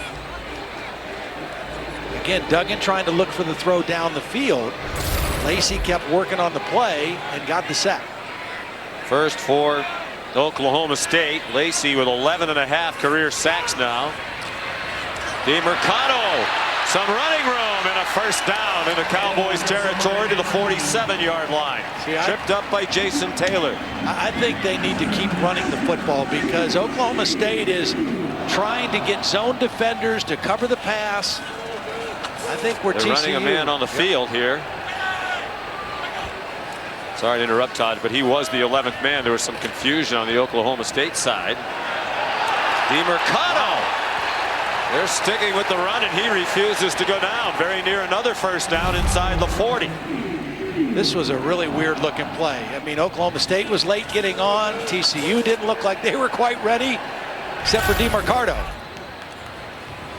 And they're going to stick with the run. And it's another first down to the 34-yard line for DiMercato, part of the deep running back group. He's from Inglewood. They say he lives within walking distance of SoFi Stadium, which is where the college football national championship game will be played in January. If you run the football, and then that makes Derek Mason maybe change his strategy, bring more guys into the box, and that would give you some more one-on-one opportunities on the outside. They are heeding your advice. Miller slices through a hole. Great balance. And finally wrestled down at the 13-yard line by Jason Taylor. See, you have more blockers than they have defenders. They're not getting extra hat. in the box to stop the run game, and this is really good decision by Garrett Riley to continue with the running game. I mean, you've got depth at running back, you got fresh guys. Garrett Riley just leaning on that run. Why wouldn't you lean on Miller? He averages 7.2 yards per rush for his career. There's a fumble, and it's recovered by an offensive lineman, Brendan Coleman, in the right spot after Brock Martin knocked the ball out. And I'm wondering if this is a read. Why not keep this if you're Max Duggan? I mean, Brock Martin's going to destroy this play, and you're looking right at it. If that's a read, you pull that out and keep it as the quarterback. I don't think Duggan has been particularly sharp today. No. Even some of the easy throws, the guys have had to make difficult catches, where if he put it in the right place, there might be more after the catch. 73% for the year coming into today, just 13 for 22 today. This looks like man now, pressure with man. And his pass is behind his intended receiver. A nice catch made by Savion Williams. His first of the day and 12th of the year. Well, this is exactly what you're talking about. Feet are a little bit happy in the pocket. Ball's a little bit behind the intended receiver. He's not throwing the ball on rhythm like we've seen him do through the first part of this season. And now you have to be smart here. You can't get greedy. I mean, obviously you can make a first down without scoring a touchdown, but you got to come away with points again. You're in field goal range. Four-man rush, well blocked. The throw incomplete. Good coverage along the far sideline. Jason Taylor again. He had the coverage on Tay Barber. Jason Taylor is the only returning starter from this secondary. They play 5 defensive backs. All the other ones graduated. Pretty good coverage. Had a little grab of the back, but that ball I don't think was catchable anyway.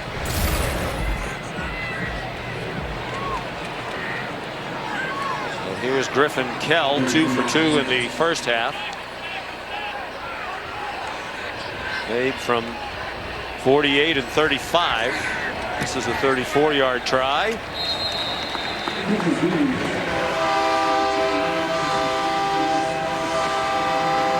So it's back to an 11-point game with a long way to go. 5:51 remaining in the third quarter here at Amon G. Carter Stadium in Fort Worth.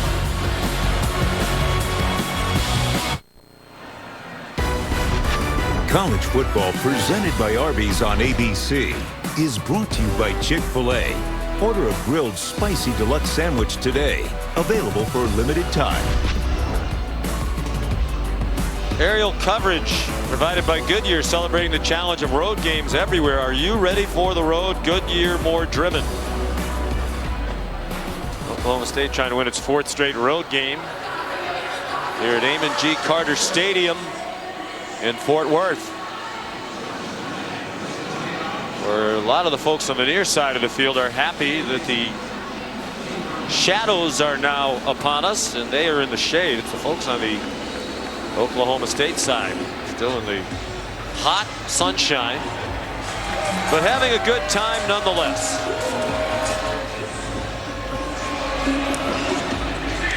Lemonak with another bomb out of the back of the end zone. Here's Molly McGrath. Well, Sean, unfortunately, I've been on Oklahoma State's sideline most of this game, and players are complaining to each other that they've been staring directly into the sun the entire game. Their benches are hot to the touch, and when I register this thermometer, it reads at 96 degrees, and then over on TCU side, it's a cool 73 degrees. So talk about a home field advantage, but it looks like the sun is starting to change a little bit, and the shade will be coming over to Oklahoma State sideline soon.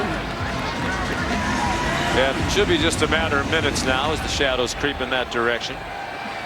Joe Michalski is the center now. Earlier in the game, they were playing with Eli Russ, who's ordinarily a guard. They're without their starting center, Preston Wilson. High snap. Sanders then bobbled it and still made it into about an 8-yard gain as he took off running. Yeah, Michalski is the guy who had to come in last week for Preston Wilson. I'm guessing it's his left ankle. There's something wrong with, because he's got a gigantic wrap on that left ankle, number 66. But Spencer Sanders erases mistakes. Richardson stopped to the line of scrimmage. So here comes a big third down. Good penetration by Mark Perry. There's the left ankle brace on the center, Joe Michalski. He's a veteran, has played in 27 career games. Richardson looks like he got it. He did. Lowered his head and picked up the first down. Junior from Oklahoma City. I think that's the kind of run when we talked to Mike Gundy and Casey Dunn, they said this is what he does. Okay, he's a downhill runner. He's not going to run by you. He's not going to make you miss. He's going to run right through your face, and he's going to get the tough yards. Caleb Fox, backup defensive end, is the injured player for TCU.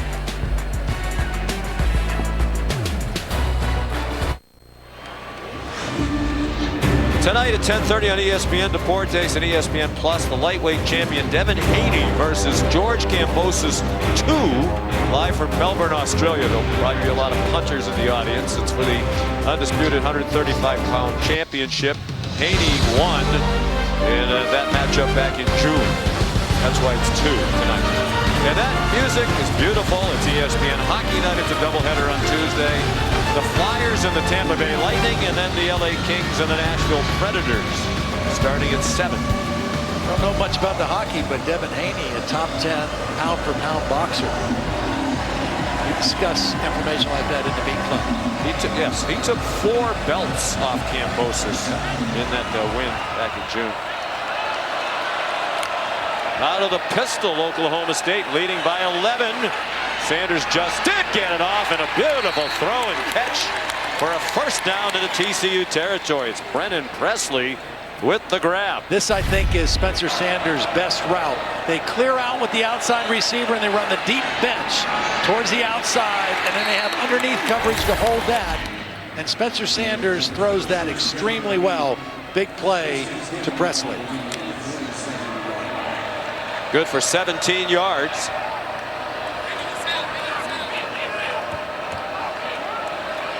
Out of the pistol again with Richardson, the running back. Same fate.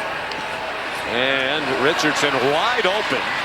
He's had the best receiving day of his career. That 44-yard play earlier in the quarter was his longest reception of his career, and he has had more receiving yards today than he's had in any other game. Johnny Hodges, starting linebacker, is the injured player, transfer from Navy.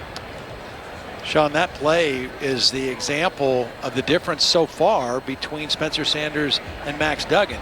That was play action. They were looking to throw the football down the field. Watch. Deep play action. It's not there. He just dumps it off to the back. There's Hodges chasing the play at the end. You can just see at the end of the play. His right ankle twisted a little bit. I think it was He's walking off. It's an interesting story. I mean, he was at Navy, as you mentioned. Last year against SMU, when Sonny Dykes was the coach, he had a career-high 14 tackles against SMU, so he made an impression on Sonny Dykes. And then versus Tulsa, where Joe Gillespie was, he had 7 tackles, 2 for a loss, a sack, and a forced fumble. That's a pretty good audition for the 2 new coaches here at TCU. In 2 years at Navy, 4th on their team in tackles last year, despite the fact he played only 9 games. Richardson to the 29-yard line. Oklahoma State trying to score a touchdown and take control of this game late in the 3rd quarter. Injury timeout. Mentioned they did well in the transfer portal. 14 transfers, 3 of them starters on defense, and then Dominic Williams, a true freshman who was 17 years old when he played in the season opener against Colorado. Yeah. Well, this is one of those transfers right there. Josh Newton came over from University of Louisiana. He's had an active day. I mean, he's been involved in a lot of pass coverage. This is coming up to defend the run. The clock operator, please reset the game. Got hit by his own man. 38 seconds.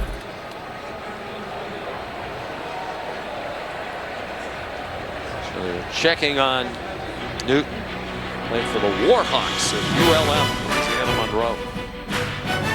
Coming up next on ABC, number 4, Clemson against Florida State. First meeting in Tallahassee since 2018. COVID wiped out the game in 2020. You remember that. That was a big controversy. Sweeney had a lot of unpleasant things to say about Florida State, its administration. It'll be interesting to see how he is received there tonight. I remember his quote to us, we had Clemson the next week. He said, yeah, we have one guy who wasn't feeling great. They had tested negative, and now they're all of a sudden I'm Wuhan Dabo. Right. That's right.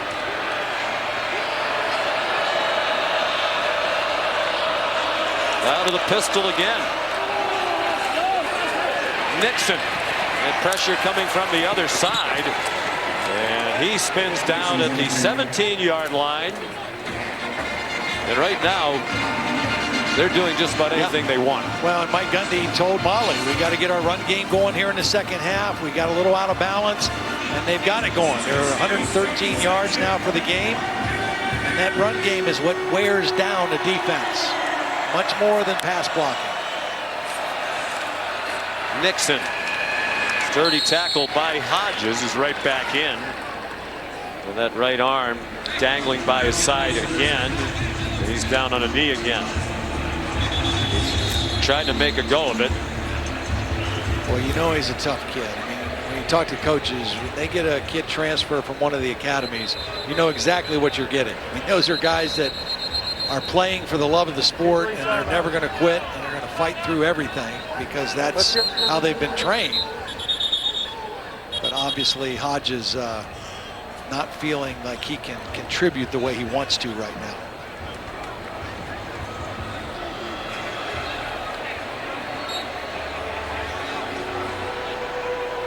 Josh Newton is back in the game after they tended to him a moment ago. Impressive drive by Oklahoma State.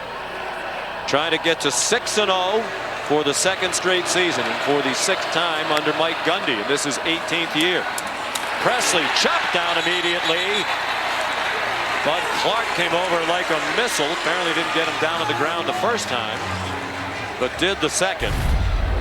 And that was a good read by Clark. This was just an RPO. I mean, this is a decision by Spencer Sanders. The line and the back are going run, and he just makes a decision thinking the guy can make one guy miss. But it was a sure tackle by Bud Clark. Well, if they could force a field goal, that would be big. It keeps it a 2-touchdown game. Touchdown for Oklahoma State would make it a 3-score game late in the third quarter. On 3rd and 7. No pressure on Sanders. Presley incomplete. Good defensive play by Bud Clark. Another one from the sophomore from Alexandria, Louisiana. Yeah, back-to-back outstanding plays. This is perfect coverage. Came over the top of the receiver without interfering. Right in the middle of the screen, you're going to see it. Presley, the slot, coming inside, and Bud Clark's going to go over the top of him and knock the ball away.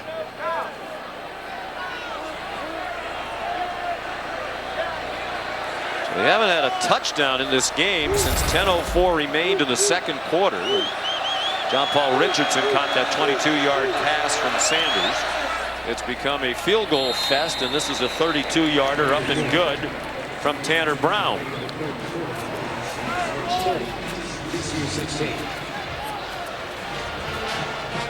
So it's 30-16. Oklahoma State ranked number 8. This is our first time this year seeing them in person.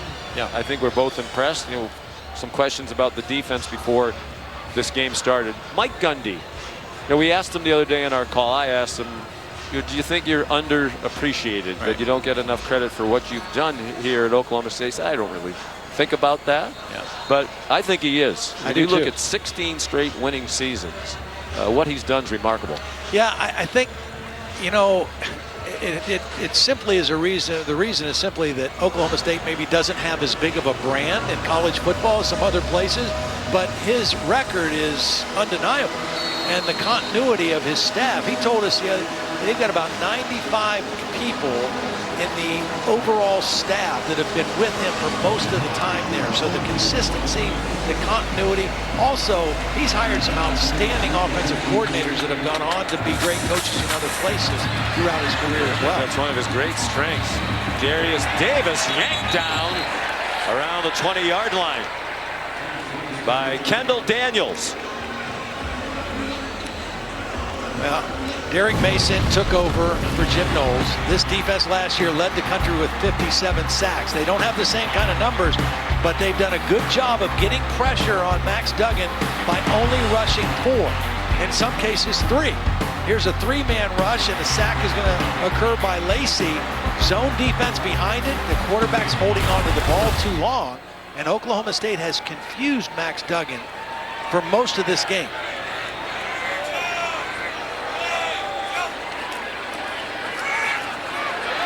Mercado up the middle. TCU's had field goals on its last 3 possessions. They cannot continue to do that, obviously. We asked Derek Mason, how'd you wind up with Mike Gundy? Last year, Derek Mason was at Auburn, of course, formerly the head coach at Vanderbilt.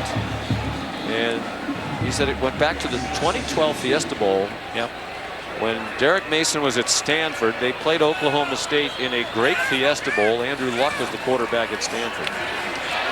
Here's another nice run by DeMercado. I had such appreciation for everything about the Oklahoma State program, particularly the toughness. He said, until we played against them, I didn't realize what a toughness there was within the program. He said, always admired Mike Gundy, and when the chance arose to come be his defensive coordinator, he jumped at it. Well, and he said he watched him last year in the bowl game against Notre Dame. And he said it's the same physicality, it's the same identity that I saw back in 2012.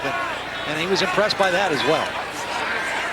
Duggan fires. Juggling catch made by Savion Williams.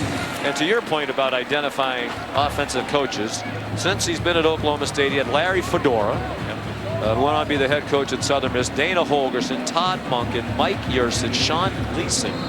Some of these guys were not well known at all when he found them.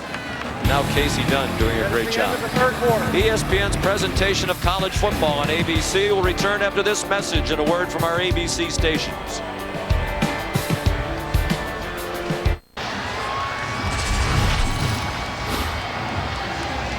Here's our quarterback comparison. Spencer Sanders came flying out of the gates at 149 yards of total offense in the first quarter. That has dropped off. And Todd, I don't think Max Duggan's been his sharpest either. No, he hasn't, and a lot of that is the changing of coverages and looks by the Oklahoma State defense. He's never gotten quite comfortable. Running for a first down, Kendre Miller. Another big game for him in a string of them. Rushed for 142 at SMU, 136 against Oklahoma, 88 last week in the win at Kansas, and he's up to 86 today. This running game, again, Oklahoma State kind of inviting TCU to run. They don't want to get beat over the top of the defense because that's what TCU has done to so many people. The big explosive plays. They had 4 touchdowns against Oklahoma of over 62 yards. Throwing it up for grabs, single coverage and incomplete in the direction of Quentin Johnston. And Jabbar Muhammad had the coverage. Good coverage downfield again by Muhammad.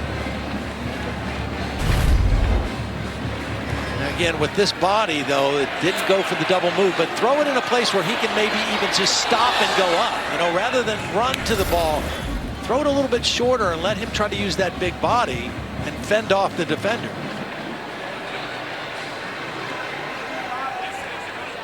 Another 100-yard receiving game after his 14 for 206 and the game-winning touchdown at Kansas last week. Nowhere to go for Miller. Kendall Daniels up near the line of scrimmage from the secondary. A really nice play. This time anticipating run, and Daniels was coming on a run blitz, a run pressure. Daniels had to sit out the first half of this game, had a targeting foul in the game a week ago against Texas Tech. So his first action here in the second half made a big play on that second down. 3rd down and 10. Just 3 for 10 on 3rd down. Sonny Dykes told Molly at the half we have to stay out of 3rd down and long. And this has got to be 2-down territory, I'm thinking, if you get part of it. There's a blitz. They got right in the face of Duggan, and Barber couldn't get back to the ball. Colin Oliver delivered the hit. Well, Oliver got the hit, but it was also Kendall Daniels again, who's coming right here. Here's Oliver. They brought 2 to that side. The line is turning to the other way, so the back is left, and he can only take 1 of them. The line's turning to the left. The back is responsible for the right side. and he can only pick up one defender. Timely blitz that time by Derek Mason, and they have not blitzed a lot, but that one was at the right time. I think Oklahoma State will be alert to a fake here in this part of the field. Sandy punts it away, gets a great bounce around the 5-yard line, and they down it at the 8.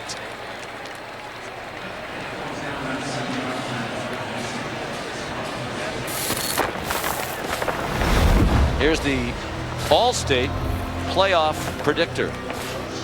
And this was obviously entering today the teams with the best chances of making it to the 4-team college football playoff.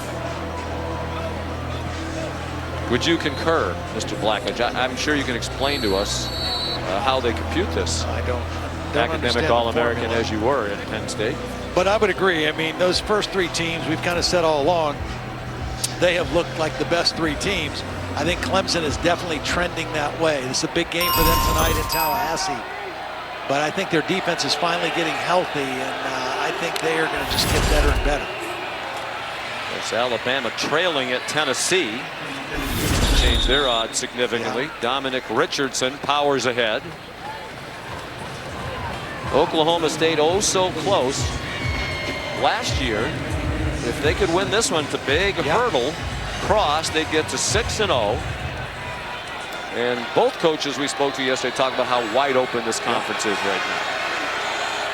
Well, Kansas picked to finish 10th in the preseason, and look what they've done. Do you see a clear-cut favorite in the Big 12 as Richardson is stopped again? No, I don't, because I think with the return of Quinn Ewers to Texas, who had a tough win today against Iowa State, I think Texas is talented enough to beat anybody, and that's who Oklahoma State will play next week. Kansas State sitting there at 5-1. They're off this week. They play here against TCU. So, yeah, it's wide open. The winner of this game will be tied with K-State for the conference lead.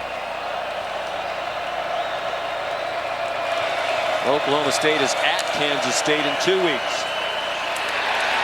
TCU has the Wildcats next week. There's a 3rd down stop. Well, it's the TCU defense that is doing its job.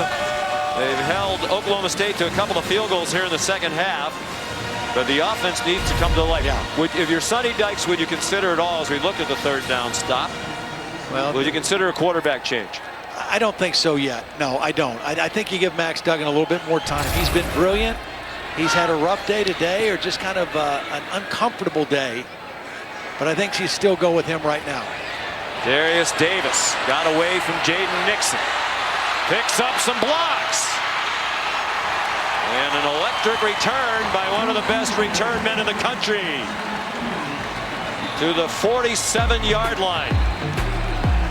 Good field position for Max Duggan. The Horned Frogs need to take advantage of it. Down by 2 touchdowns.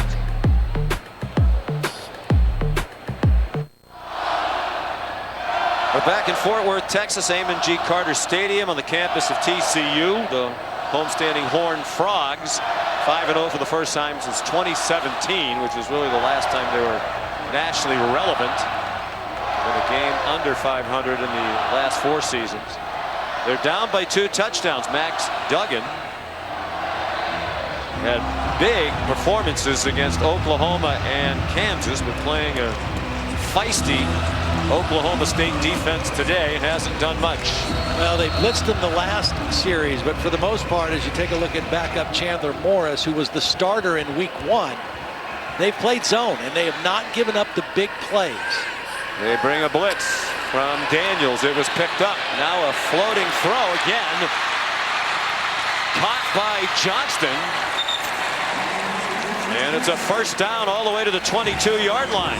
It was a blitz, but it was zone behind it. Here comes the blitz. It's going to get picked up by Kendry Miller, but it's not an overload blitz. It's still only 4 guys rushing, so it's zone behind it.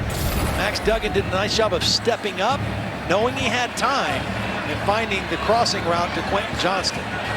25 yards. That's only the 3rd pass play of 20 yards or more that they've had in the ball game, and they've been averaging a bunch more than that. Touchdown here, and it's a game. We approach 10 minutes to go. Zings it out to Johnston again. Excuse me, Savion Williams. And he stopped along the near sideline near the 15-yard line. It's a good decision by Max. That time he was looking for the end zone. He was looking for the touchdown. It wasn't there, and he found an outlet. That time the outlet was Savion Williams. He got him the football. Two running backs now, Mari DiMercado and Trent Battle. They sent Davis in motion. It's Duggan, fakes the option pitch, and he has the first down. That was triple option. They brought the other guy in motion. That was a wishbone. There were three backs in the backfield. This is old school Southwest Conference football. Watch. This is wishbone, fake, quarterback, got a pitch man, fake the pitch, and they get the first down. Who knew the wishbone made you so happy? Just, you don't see it very often. Unless you're watching Kansas this year. Kansas is a triple option team. Very fun offense. They scored 42 again today to the Jayhawks, but lost 52-42 to Oklahoma. Continues to give up 40-plus points every week, but at least today in a win. Duggan juggled the snap, throws a slant, and it is incomplete. Quentin Johnston couldn't take it in. Jason Taylor had the coverage. Yeah, that's a great play by Taylor because this is a touchdown. I mean, it's a good throw. He has it, but he can't finish it. And there it's ripped out. Beautiful play by Jason Taylor. Progressive pylon cam shows it to you. Ball is thrown in the right spot, and Jason Taylor just rips it out. Known in Stillwater for a career filled with making big plays. That was another one. Here comes the leisurely substitution.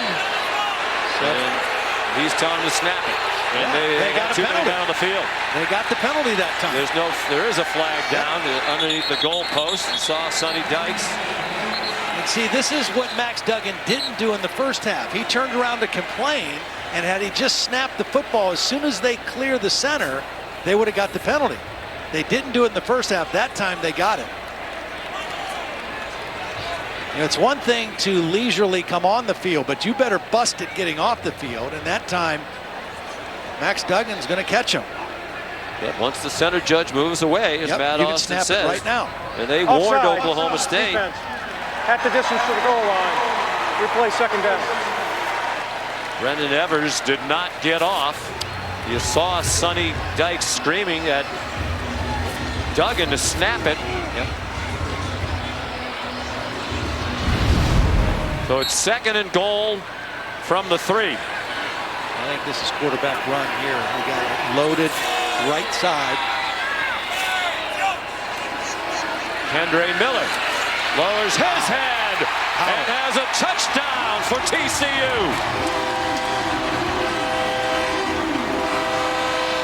What a great job by the left guard and the left tackle.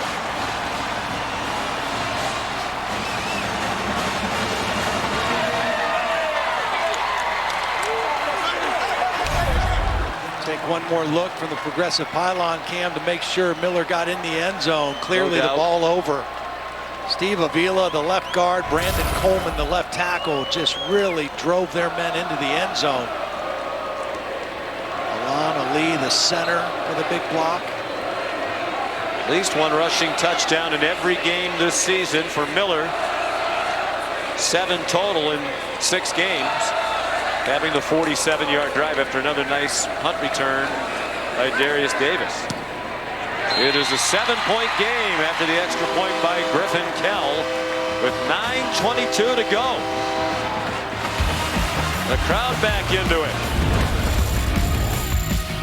Kendre Miller Jr. from Mount Enterprise, Texas. The lead rusher for the TCU Horned Frogs.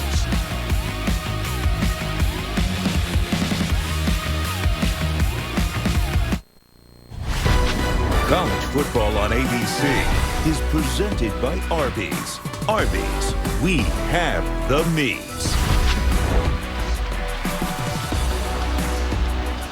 Spencer Sanders' mom was into it early on. Her son came out of the gates flying, ran for a couple of touchdowns, the first 2 touchdowns of the game. He's thrown a touchdown pass, but lately, little reason to celebrate the offense, and now some game pressure on the Cowboys as their lead is down to a single score. It's 30-23. as Luke Laminack kicks off with 9:22 to go. And the crowd fully engaged. Here's Kevin Nagandi. Sean, you mentioned single score. We've got a game down to a single point. Knoxville, Tennessee up 34-28, and Bryce Young keeping this 3rd and goal alive. Yeah, it's just bad defense. You got to go up the upfield shoulder and game tackle, but Bryce Young poised, making a play down the field. Oh, is this pass interference? Eyes down the field. I don't know. It looked like it could have gone the other way right there. Bama gets a 1st and goal off the flag. Jahmyr Gibbs, first Bama lead of the game, 35-34, Sean. All right, thank you, Kevin. Here in the second half, 2 field goals and a punt for Oklahoma State. They also punted on the last 2 possessions of the first half. Good cutback, Dominic Richardson. And a gain of 6 on first down for the Cowboys. Well, the thing for Oklahoma State, 2 things positive. You've got a veteran quarterback in Spencer Sanders, and they've been in close ball games the last 2 weeks, at Baylor and at home against Texas Tech. Interesting, they've gone back to trying to play a little more tempo now. Sanders forced to throw it away. Jamoy Hodge brought the pressure. And an enormous 3rd down and 4 with 9 minutes to go. Almost looked like on that last play they tried to speed it up just to get a little something going with the offense. A little tempo, a little rhythm. I don't think you go quarterback draw here because I think TCU has been clued into it. But if you throw and it opens up at all for a lane, watch Spencer Sanders take it and run it. They bring pressure up the middle. The pass caught in traffic. Beautiful throw by Sanders. Didn't look to be much room, but he got it to Braden Johnson for a first down to the 40-yard line, a 9-yard play. The defender is on the inside. The ball's thrown to the outside. The only place it could be thrown for a completion, and that's why they got the conversion on 3rd down. Perfect placement of the football.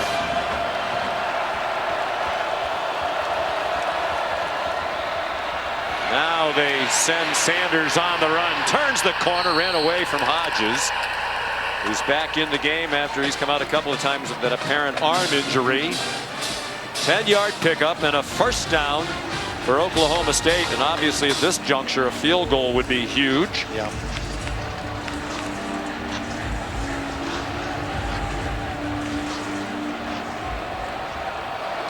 Spencer Sanders, back in his home state. He was Mr.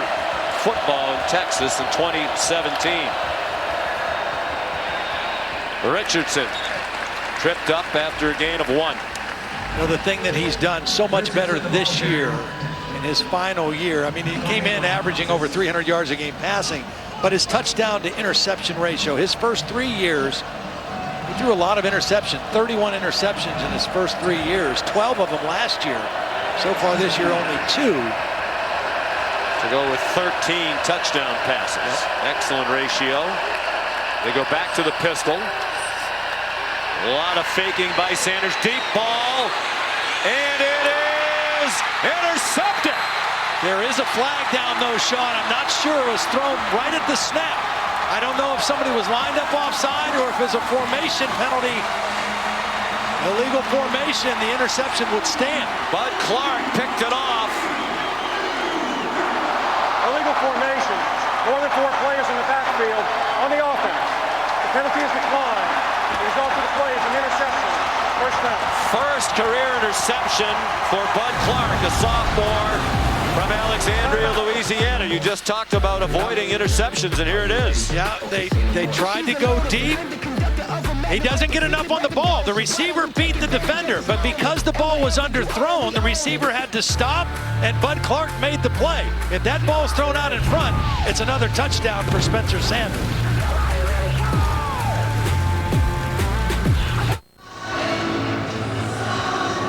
Back in Fort Worth, where Spencer Sanders just threw his 3rd interception of the season. We mentioned at the top, he missed all week, did not practice with a right shoulder injury. You wonder if the shoulder affected him not getting enough on this throw, because his receiver has separation. If he throws that out far enough, it's a touchdown for Braden Johnson. Instead, the receiver had to stop, slow down, and it was picked off. And you just got to wonder if a healthy Spencer Sanders, a fully healthy Spencer Sanders, can make that throw a little bit better.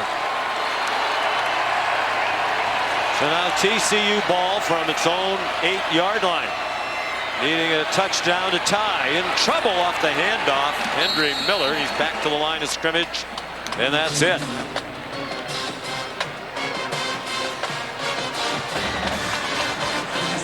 This is where Max Duggan needs to make a good play here. Second down and long. He's got to make a positive play here on second down to give him a reasonable chance on third down. You can't just throw an errant ball incomplete and come up 3rd and 9 here deep in your own territory.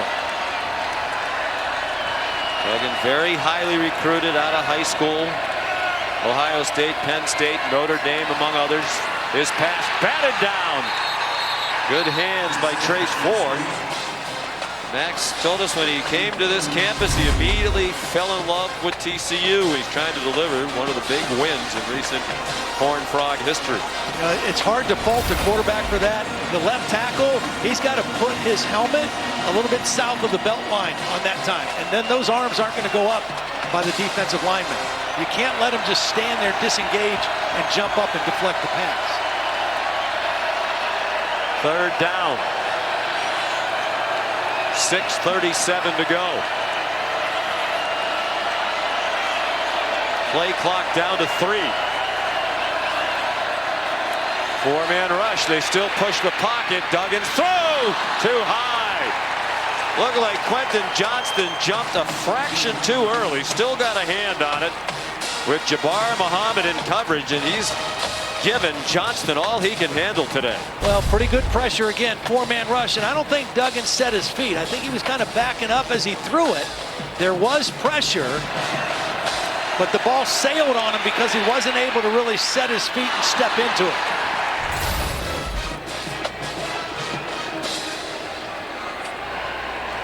Jordy Sandy out of the end zone. Good kick. Fair catch made. Don't take that for granted today. Brennan Presley able to take it in. So Oklahoma State will start at the 43. With a touchdown lead, and a field goal would be enormous. Well, we talked so much about offenses, right, coming into this game, and the quarterbacks, and really both defenses have kind of been the story. They both have played very well in slowing these two offenses down. Both teams averaging more than 46 points per game coming in, being held to well below that. 3-man rush. Now here come more rushers, and Sanders content to flip it out of bounds. Yeah, that 3-man rush, once it forces Sanders to flush out of the pocket, then some of those mid-range defenders run at it. They don't rush initially, but once he leaves the pocket, then they go after him and force the throwaway on that play. Again, they start with a 3-man rush, and Sanders fires it into the crowd. Looked like it might have been caught by an offensive lineman. Which would not be legal, would it? Terrell Cooper put the pressure on. And apparently they're calling it an incomplete pass. It'll be 3rd down and 10. It hit the ground. Good pressure by Cooper, 6th-year senior.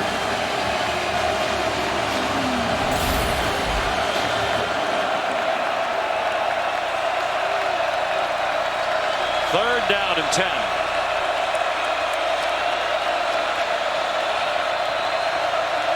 And look right now by TCU. Sanders trying to take off running, broke through one tackle, but could not escape. He's down for a loss of a yard. Dylan Horton and D. Winters. Yeah, Dylan Horton made a great play, because if he doesn't slow him down, Sanders is probably going to get the first down. Watch Dylan Horton, number 98. It's just a 3-man rush. But Dylan Horton right now is going to get a little bit of a hold of him, slow him down enough, and D. Winters finishes him off. Officially a sack for a 1-yard loss. 2 sacks for TCU. So Hutton punts. This is a beauty. Davis is going to catch it at the 5. Oh. Boy, he's an adventure, and that one was not a good adventure for the Horned Frogs.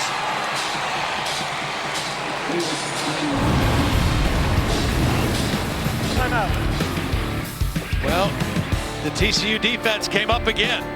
Good pressure, they get the sack, they force the punt, but a bad decision on the other end.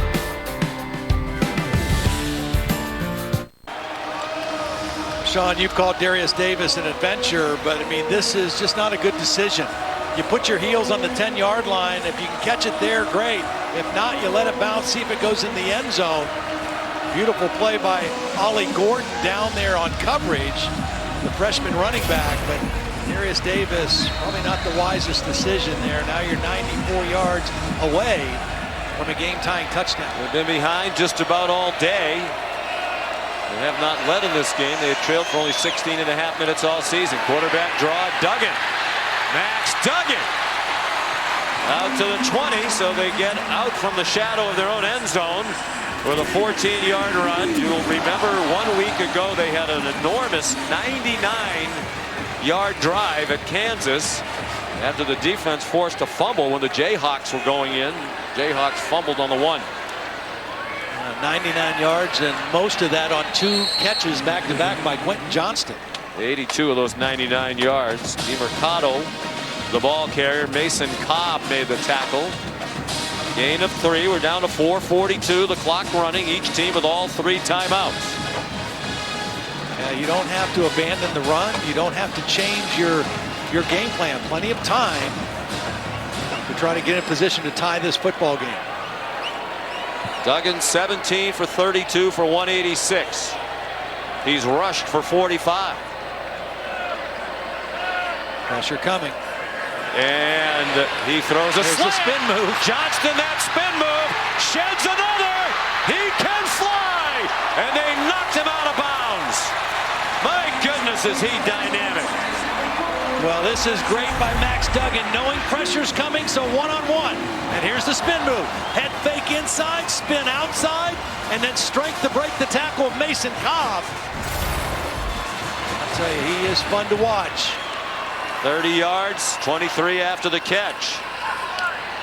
Another low throw. Yep, he knows it. And Max Duggan knows that. You know, he knew that he rushed it. He was mad at himself at the end of this play. Trying to get a quick snap, trying to get the ball out to a wide out quickly. He's been criticized here by the Horned Frog fans over the years. You know, he came in, he had to play as a true freshman because of injuries to others and a transfer. Played with a broken finger his freshman year, had heart surgery, had an ablation, required 9 hours of surgery. Last year he played with a broken foot. So he's never really been fully healthy. And he has battled through it all. They have a wide open first time. Andre Miller.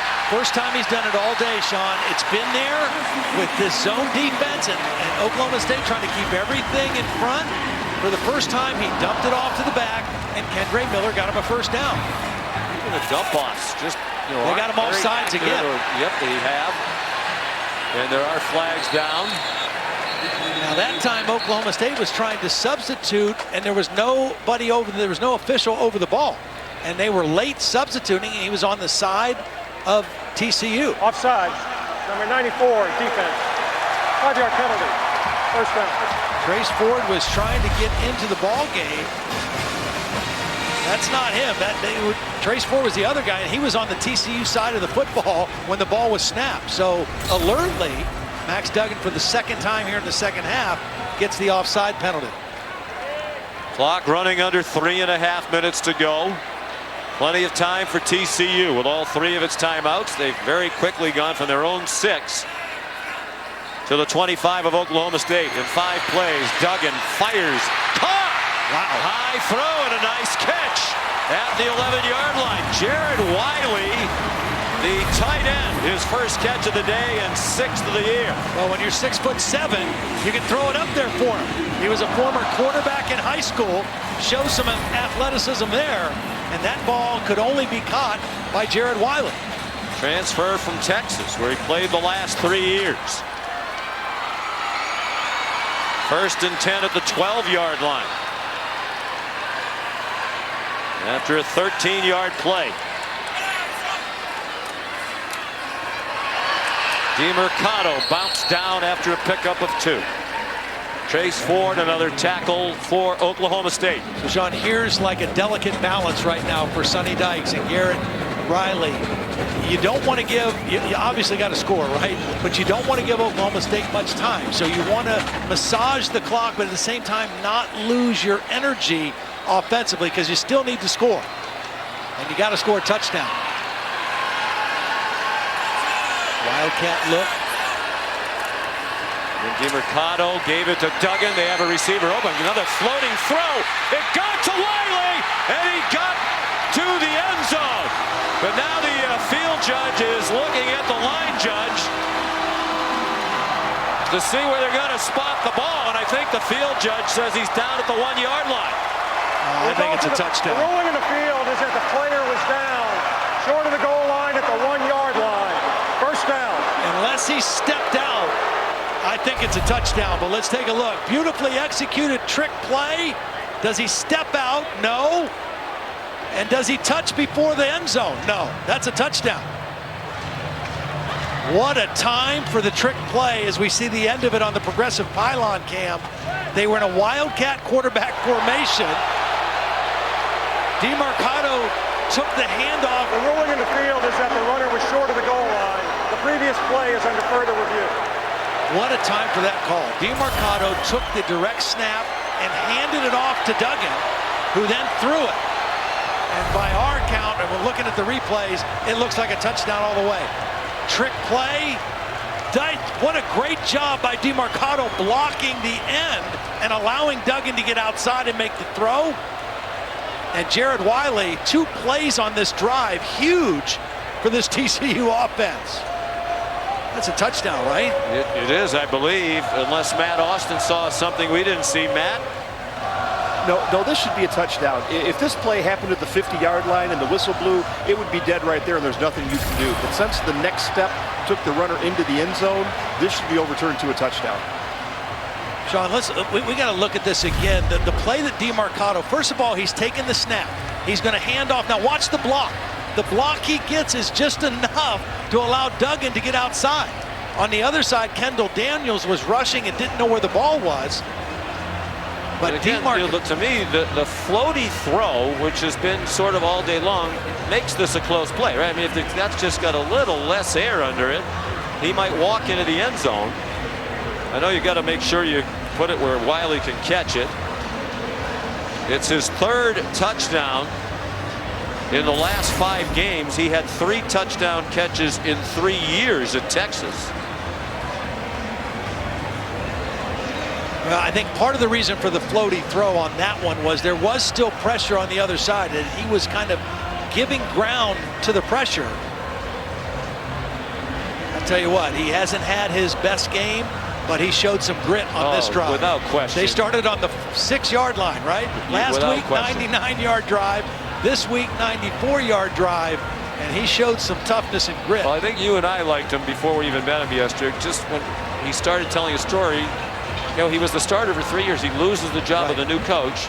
Did you think of transferring? No, never. Not for a minute. Yep. After further review, the runner stayed in bounds and made it into the end zone for a touchdown. And, you know, that doesn't sound like much, but we've talked to a lot of players and seen a lot of players around college football who, as soon as they lose their job, they're in the portal. That's right.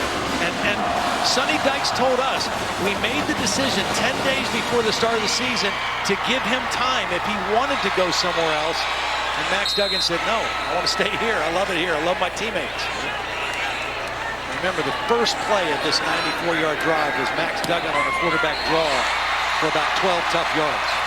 That's what got the drive started. DiMercato that you highlighted as well. Take a look at this drive. How impressive. It hasn't been the best offensive day for TCU and Max Duggan. This is how it started. Quarterback drive, draw from his own 6-yard line. And then the dump off. For the first time, he went to the outlet receiver, got Kendre Miller, picked up a huge first down. Then the throw on the crossing route to Jared Wiley. Max Duggan was 4 for 5 for 70 yards on this drive. This was the payoff one, the touchdown to Wiley. What an impressive offensive drive by TCU right there. I guess it's a sign of a good team, right? And a good quarterback when clearly it was a struggle for a lot of the day, but when they absolutely had to have it, they got it from their offense and especially from their quarterback. Yeah, absolutely they did. They're right back where they want to be, 30-30 now. The situation just a shade under 2 minutes, and now it's Spencer Sanders' turn, right? We talked about both these quarterbacks playing the best of their careers in this season, and now it's up to Spencer. A lot of time, minute 57. And all 3 timeouts for Oklahoma State. And the offense find the spark. They have 24 points, less than 5 minutes into the second quarter. Tanner Brown has been very solid kicking the football so far today. Indeed he has. Laminack another touchback. Here's Kevin Nagandi. John, let's take a look at that afternoon window right now. Arkansas and Provo up big against BYU on ESPN. Just a 4-point game between Maryland and Indiana, fourth quarter in ESPN 2. Tulane up by 2 touchdowns. James Madison, number 25 in the land, trailing by 10 to Georgia Southern. Our nightcap in prime time, DJ Uyunglele and number 4 Clemson at Doak. Florida State's going to be rocking tonight. Cannot wait for that after our game in Fort Worth. Back to you, Sean. And this one is rocking for sure. A minute 57 to go. Sanders won for his last 6. Hands it off to Richardson. And he did well to get 2, perhaps 3. They made contact with him at the line. He powered ahead. And we'll see if either team is eager to use a timeout.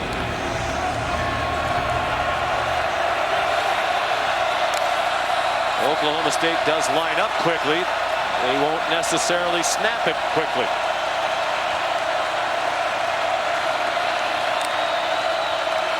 Sanders under pressure. His pass batted down. 2 men with penetration. Hodges playing with that sore arm, and Dylan Horton knocked it down. Well, both teams have been very choosy when they bring pressure. This time TCU does. 2nd and long, an unblocked linebacker in Hodges, and Spencer Sanders just has to throw it away, and lucky that wasn't tipped and picked. I doubt they'll come after him on this 3rd down. I think they'll drop 8 and rush 3 here. Sanders will need all of his experience here on this big play with the crowd roaring. Has some running room. He's going to try it. He made 1 man miss. 2 men miss, but not the 3rd. What an effort. And TCU is going to call a timeout after the tackle by Terrell Cooper. TCU with a minute. Well, the clock on our screen is running, and the game clock had some seconds come off that they should put back there. TCU had called the timeout. Well, excellent inside move and pressure by the 3-man front. Forced Sanders to leave the pocket. And he tried to break tackles, but too many black shirts there, or graphite, or anthracite, or whatever color these uniforms Whatever are. anthracite is. Yeah, they're ugly uniforms. What did you say? You said that. I didn't say well, that. I'm sticking by it too. I like their normal uniforms, their normal color. Why do they have the red? The red, supposedly, as legend has it, the horned frog, when it's super angry, blood comes out of their eyes, or they can spit blood out of their eyes. Well, they're not angry now. No red in that horned frog on the frog horn. So Hutton, a terrific punter. Last one was 53 yards inside the 10 and beautifully covered. This is another bomb. And the Davis excitement is put on pause for a moment. Hold your breath, though, every time the ball comes to him. You wondered, was he going to try it? He made the fair catch in traffic. He's giveth and taketh away in the punt game today, Darius Davis. That was a 47-yard punt. Okay, so now if you're TCU and Max Duggan, you've got 59 seconds and 2 timeouts. And the worst case scenario, you're playing overtime at home. Okay, so you have the advantage in that regard. Field goal is all it takes to win. So this first down is the most critical. How quickly can you pick up this first down will determine how the rest of the drive goes. Career long for Griffin Kell is 52 yards. They start with a design run, as they did in the last possession, and not much there for Duggan to the 25-yard line. He's injured as he gets back up. There's Kell, who's already had a good day, 3 for 3 and 5 for 5 for the season. They're a long way from field goal range, and they're not operating in any big hurry right now. They're hoping for a big play on a conservative play, and they don't get it again from Amari DiMercato. Yeah, that was a tricky play they had him run on the Wildcat. He's a smart guy. Has a master's degree, got it with a 3.74 GPA. Duggan looks like he's frustrated that his arm isn't feeling like it should. What a competitor. Well, that time they tried the quarterback draw on first down, and it was well read by Ossie and Tyler Lacey. Landed pretty funny on that arm. So 1 timeout left for TCU. Chandler Morris, who was the starting quarterback at the beginning of the year, won the battle in the offseason. Not coming into the game. He has warmed up a couple of times. He got injured in the opener against Colorado, which opened the door for Duggan, and he took advantage of the opportunity. Trying to lead them to a come-from-behind win. They were down 17 at one point. Duggan throws it deep. He has a man open, and it's batted away. A huge play by Taylor. Darius Davis found a spot, and they couldn't get it to him before Taylor closed. Yeah, it's a beautiful play by Taylor. Because the ball hung in the air as long as it did, it allowed him to come from the middle of the field and knock that away, because he was definitely open and beyond Jabbar Muhammad, the corner. We've seen both defenses make big-time plays in this ball game today in this 30-30 tie. Jordy Sandy, another good punt that won't be returned. Brennan Presley, the fair catch at his own 24 with 8 seconds to go. You'd think Oklahoma State would be content to take it to overtime. He was open. He was open, but Duggan was rolling to his left. He had to stop, get his shoulders turned around, and just not able to get enough of a line on that throw.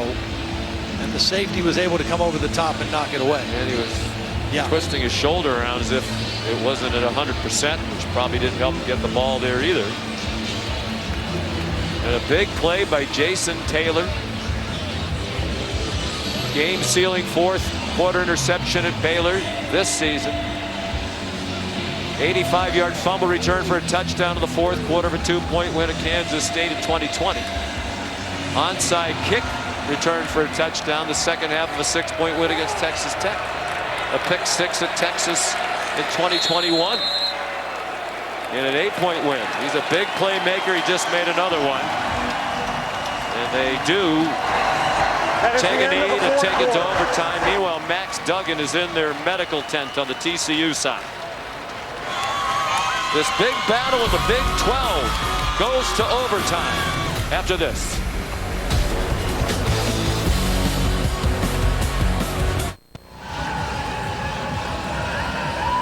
Heading to overtime, TCU at one point was down 24-7. They rallied back 2 touchdowns in the 4th quarter to send us to overtime. Coming up next here on ABC, number 4, Clemson, trying to win its 13th in a row. They're riding the longest active winning streak in the country. They're in Tallahassee to take on Florida State. Just a moment, we'll have the coin toss. Boy, such a good start for Spencer Sanders in Oklahoma State, and then all of a sudden the offense went flat. Here are the rules for overtime. If you win the toss, you can choose offense, defense, or which end of the field you want to play on. Each team gets 1 possession from the 25. Then the new rule this year, you must go for 2 after a touchdown starting in the 2nd overtime and trying to get the games over. The game will proceed to overtime. We have the coin toss. You have a choice to go on defense, offense, or choose a side of the field. Each team will get a possession series from the 25-yard line, unless the team who's on defense first scores on anything but the try. We go to a 2nd overtime. You have to go for 2. And if we make it to a third overtime series, it's a try from the 3-yard line. Why do we need the graphic? We should Oklahoma just State, lean on Kevin. You're the visitors you'll call. That's heads and tails. Heads and tails. Tails. Tails? The call is tails. And it is tails. You've won the toss. Defense. You choose defense. Which side of the field do you want to play? You want to defend that? You want to play over there? Okay. And you'll go in defense. Switch sides. For the first series, TCU will be on offense. Good luck, gentlemen. Teams almost always choose defense so that they know what they have to do when they get the ball. Well, TCU has not trailed much all year, but they trailed most of this game, and they fought back. Henry Miller with the touchdown, and then the trick play, the pass from Duggan to Jared Wiley. Beautiful play. Here we are with momentum probably in the favor of TCU, not only the home team, but scoring late to tie this football game. They outscored Oklahoma State 17-6 in the second half. Here's Molly McGrath. After TCU's last drive, Max Duggan came off with visible discomfort with his right throwing arm. He tested the mobility of his arm, then threw down his helmet, yelling in frustration, but went up and down the sidelines telling each and every one of his teammates, we can win this game.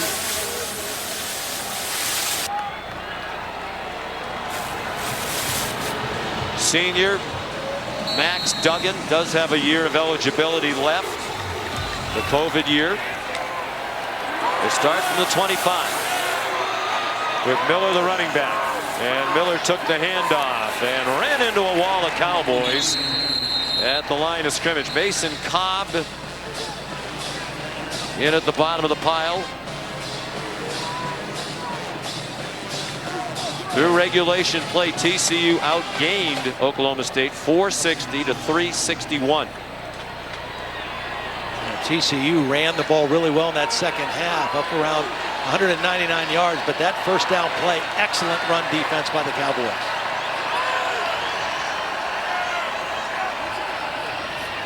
After the fade, Duggan has a man open. It's Johnston for the touchdown.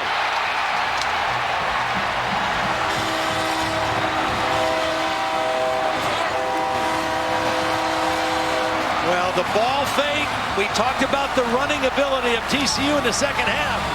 Safety's eyes in the wrong place. Watch this guy right here. His eyes are on the ball fake, and you're going to see a receiver run right by him in the form of Quentin Johnston. It opened up the seam. The run fake fooled the Oklahoma State defense, and why wouldn't you go to this guy? Had the game-winning touchdown a week ago against Kansas. He is a big play machine. Gets the first score of overtime. And the important extra point added by Griffin Kell has been a big part of the story today as well. Quentin Johnston, another huge day. The young man Coach Dykes went to see. Said he's a great young man as well. His parents, Army veterans, Sherry and Carl. Sherry in Operation Desert Storm. Carl was in Kuwait back in the mid-90s. And Coach Dykes said it's obvious they raised their son right. Yeah. Well, he is an outstanding player, a great worker. And you know, you're right. When you play overtime and you win the toss, you always take defense and know what you need. But then if they score a touchdown, the pressure is all on you, right? Because you have to respond with a touchdown. Really on them, given that they have not had a touchdown in their last 8 possessions. They scored in their first 2 possessions, marched right down the field, no touchdowns. Their last 8 possessions, they have kicked 2 field goals in that span. Design run for their best player, Sanders, and he's tackled around the legs from behind by Jamoy Hodge after a 1-yard gain. He took a big hit, too. He was tackled by the legs, but he took a big hit in the front as well. You know, we talk about this Oklahoma State offense and kind of slowing down. The big difference between this offense and other Oklahoma State offenses, they don't have that marquee big-time wide receiver that they've had in the past. Who's the go-to guy in a situation like this? They've had some great wide receivers. The pass deflected and almost intercepted. That would have been ball game over. It was Dylan Horton, an outstanding defensive end, the senior from Frisco. transfer from New Mexico, being held, and he's still got a hand on it. Dylan Horton has shown up a lot today. He's a powerful man and got a hand on that football. 3rd down and 9. Absolutely 4-down territory. Dominic Richardson, the running back, comes in to say something, perhaps hear something from Sanders. It's loud.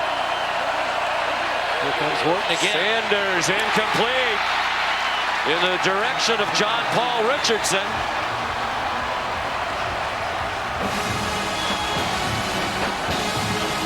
And for Spencer's parents, the happiness of the start of the game has transitioned to high anxiety.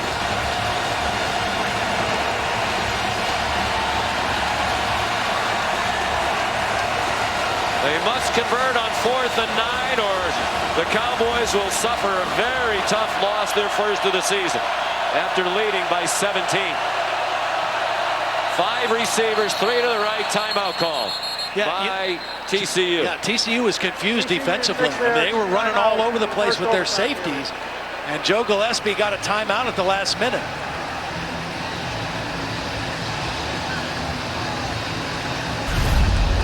Take a look now, right here. These 3 guys here, they're a little bit confused. Where are we supposed to go? You don't want 2 guys in the same area, that's for sure. And smartly, Joe Gillespie calls timeout to make sure they have the right people and the right defensive call on this critical 4th down play.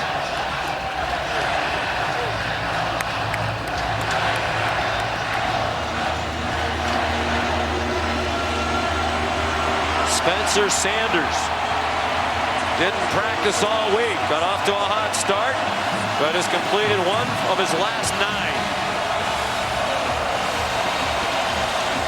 Now the 3 receivers are to his left and 2 to the boundary. Although Richardson comes to the right. 3-man rush. Sanders time, wide open receiver, and down at the 1-yard line is Braden Johnson. Yeah, Braden Johnson just got lost. I mean, he's on the far outside, and as he runs this in route, nobody goes with him. And Spencer Sanders sees it and gets the ball where he needed to get on a big 4th down conversion. Wow.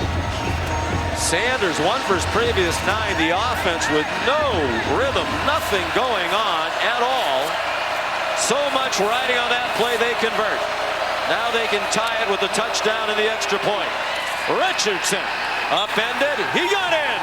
Touchdown, Cowboys. Remember, Sean, TCU was confused, called timeout on defense, and still had a defensive breakdown on the 4th down play. Spencer Sanders made him pay for the mistake. And now Dominic Richardson gets the ball in the end zone. What an answer. And they still need the extra point from Tanner Brown, who has never missed an extra point.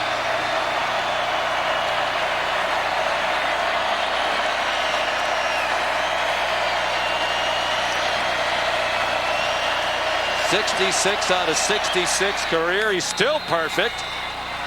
And we'll head to a 2nd overtime. And this is the situation now with the new rule that if you score a touchdown in this overtime, you have to go for 2. Oklahoma State struggling offensively. Spencer Sanders trying to find something on 4th down. He finds a wide open Braden Johnson. And 1 play later, we're tied again.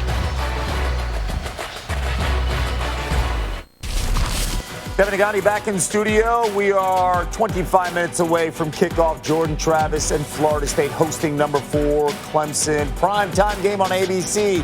Back to Sean in that overtime thriller in Fort Worth. Clock operator. We're back at MSI Carter Stadium in Fort Worth, Texas. Wild one in the Big 12. And we're heading for the second overtime. It was TCU's choice this time as to what they wanted to do first. They chose defense. And then Oklahoma State, with their choice of which end of the field to play on, chose the other end. A few more orange shirts on the other end of the stadium here. One of the largest crowds in stadium history, 49,594. Sanders, flag down. And he just throws it away. And a receiver open to the right flat. Holding is the signal that Kevin Boytman is giving toward Sonny Dykes. Holding, number 73, offense. Jason Brooks. Replay first down. And they just took him out after that play and put Jake Springfield back in. This negative play on first down of overtime is a crusher, especially a holding penalty to put you that far behind the chains. Well, they just made a huge 4th and 9 conversion. Brooks distraught, understandably so. They go on to have a big year. They'll look back at that 4th and 9 as a huge play in their season, maybe the biggest. But they need to pay it off, and that's on target and then knocked out. Beautiful throw by Sanders, but Braden Johnson couldn't hang on as he got hit hard by Bud Clark. Bud Clark has shown up today. He's listed as a backup safety. They're playing without Millard Bradford, and so that's why Clark's in there more. And another nice play, knocking that ball out. 2nd and 20. We're in the second overtime.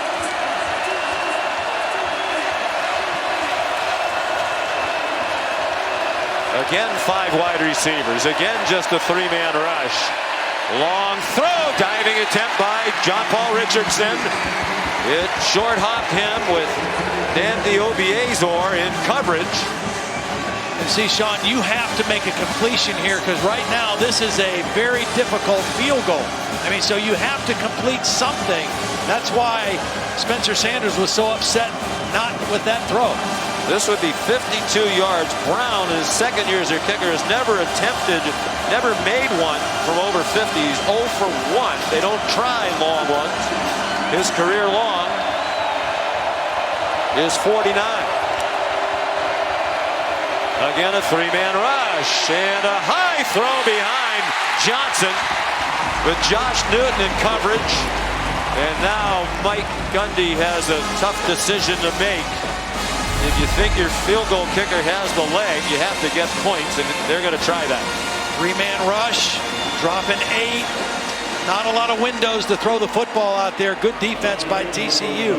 He did have a completion to Presley on the left sideline. If he wanted it, it would have gotten a little bit closer for this field goal attempt by Tanner Brown. Only one attempt of 50-plus yards in his career. Longest attempt this season is 43 from 52. He got a lot of it. Wow. And he made it with room to spare. What a kick by Tanner Brown, the senior from Saugus, California. Watching him in pregame, I was so impressed. The elevation he gets on his kicks right away is impressive, and that time he just drilled it. And he still hasn't missed a field goal this season. That's the biggest one, the longest one of his career. 49-yarder was last year against Kansas. So at least that put some pressure on TCU. Can now win it with a touchdown. Well, here was what they did in the first overtime with the touchdown to Quentin Johnston. A little bit of a breakdown. They got fooled by the play-action fake, and the big playmaker made a big play. I wouldn't be surprised if Max Duggan tries to go back to him on this overtime period.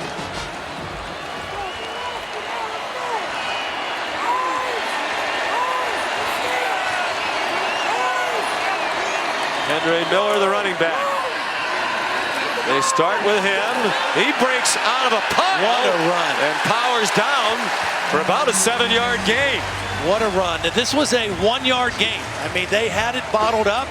They had him stopped, and he just didn't give up on the play. Kept churning the legs, kept powering forward. And Oklahoma State just didn't get him on the ground. Wonder about fatigue on defense. This is a defense that was on the field for more than 100 plays last week against Texas Tech. They've defended 77 today on a 90-degree day. Miller has the first down, yanked down at the 12-yard line. Now they brought Quentin Johnston in motion on that play. They didn't fake it to him, but it affected the Oklahoma State defense. Very aware of where number 1 is.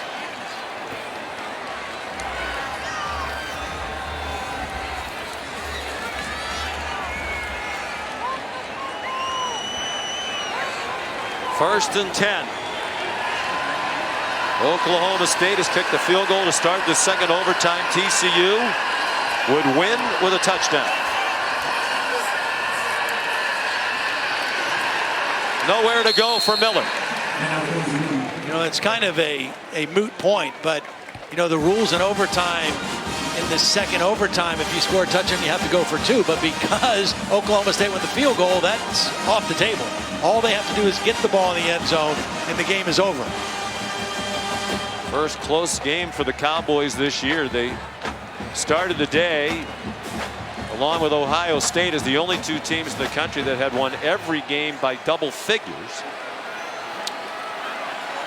Here's Quentin Johnston right here. I can't imagine that they will give single coverage on him. Duggan pulled it back under. Duggan lunging for the goal line. Down short of the goal line. But it'll be a first down. The ruling on the field is that the runner is short of the goal line at the 1. First down. What an effort. He protects the football. He takes the hit and keeps going. Yep, down short. But a first down and goal. What an effort. And what a competitor. You know, he said when he lost his job, I stayed because I wanted to compete. And I told the coaches, if you need me to be the best water boy in the country, I'll be the best water boy. What a performance on a day when for a lot of the day he struggled to throw it. He's willed his team back into it. Now he's trying to get into the end zone, and they take him down for a loss. Nice play by Tyler Lacey. Came from the backside and wrapped up Duggan.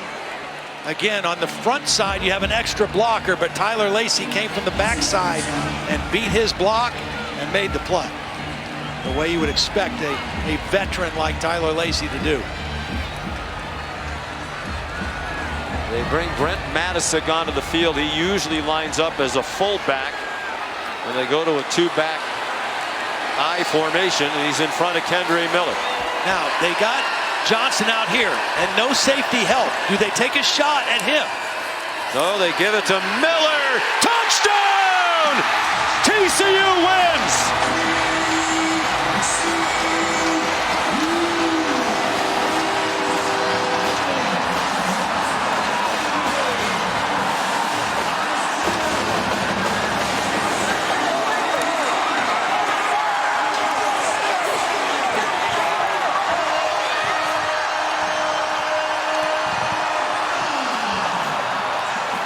There is something special going on here in Fort Worth. They were 17 down in the first half, and they rallied to win. Sonny Dykes was already just the second coach ever to win his first 5 games as TCU head coach. The other was Francis Schmidt back in 1929. Now he's 6-0, and he's with Molly. Coach, at one point you were down times to win this game. What was the game plan on that? Really proud of the guys for hanging in there. You know, we never panicked. We just kind of kept playing and kept chipping away at the lead. They're hard to stop. Our defense really played great in the second half and in overtime. So great win for our guys. Really proud of our players. Max Duggan took matters into his own hands, running with the football to get that first down. What kind of grit and I mean, absolute warrior. Just remarkable what he's done, and he does for our program every day. Just couldn't be more proud of him. Preseason, you're picked to finish 7th in the Big 12. Now you're 6-0, and look around you. Yeah, no, it's awesome. I mean, it's a great place to be. I'm just so blessed to be here around these players and people. It's just an unbelievable place. All right, thanks, Coach. Congrats on the win. Appreciate it. So Certainly a long way to go in the season, but Sonny Dykes has to be a leading contender right now for National Coach of the Year. And usually the first year's hard. It's a transition. Right. Other places I've been, it's been rough. Not rough here. They're 6-0. They win in double overtime. 43-40 the final over Oklahoma State. Let's send you back to the studio. John, what a finish.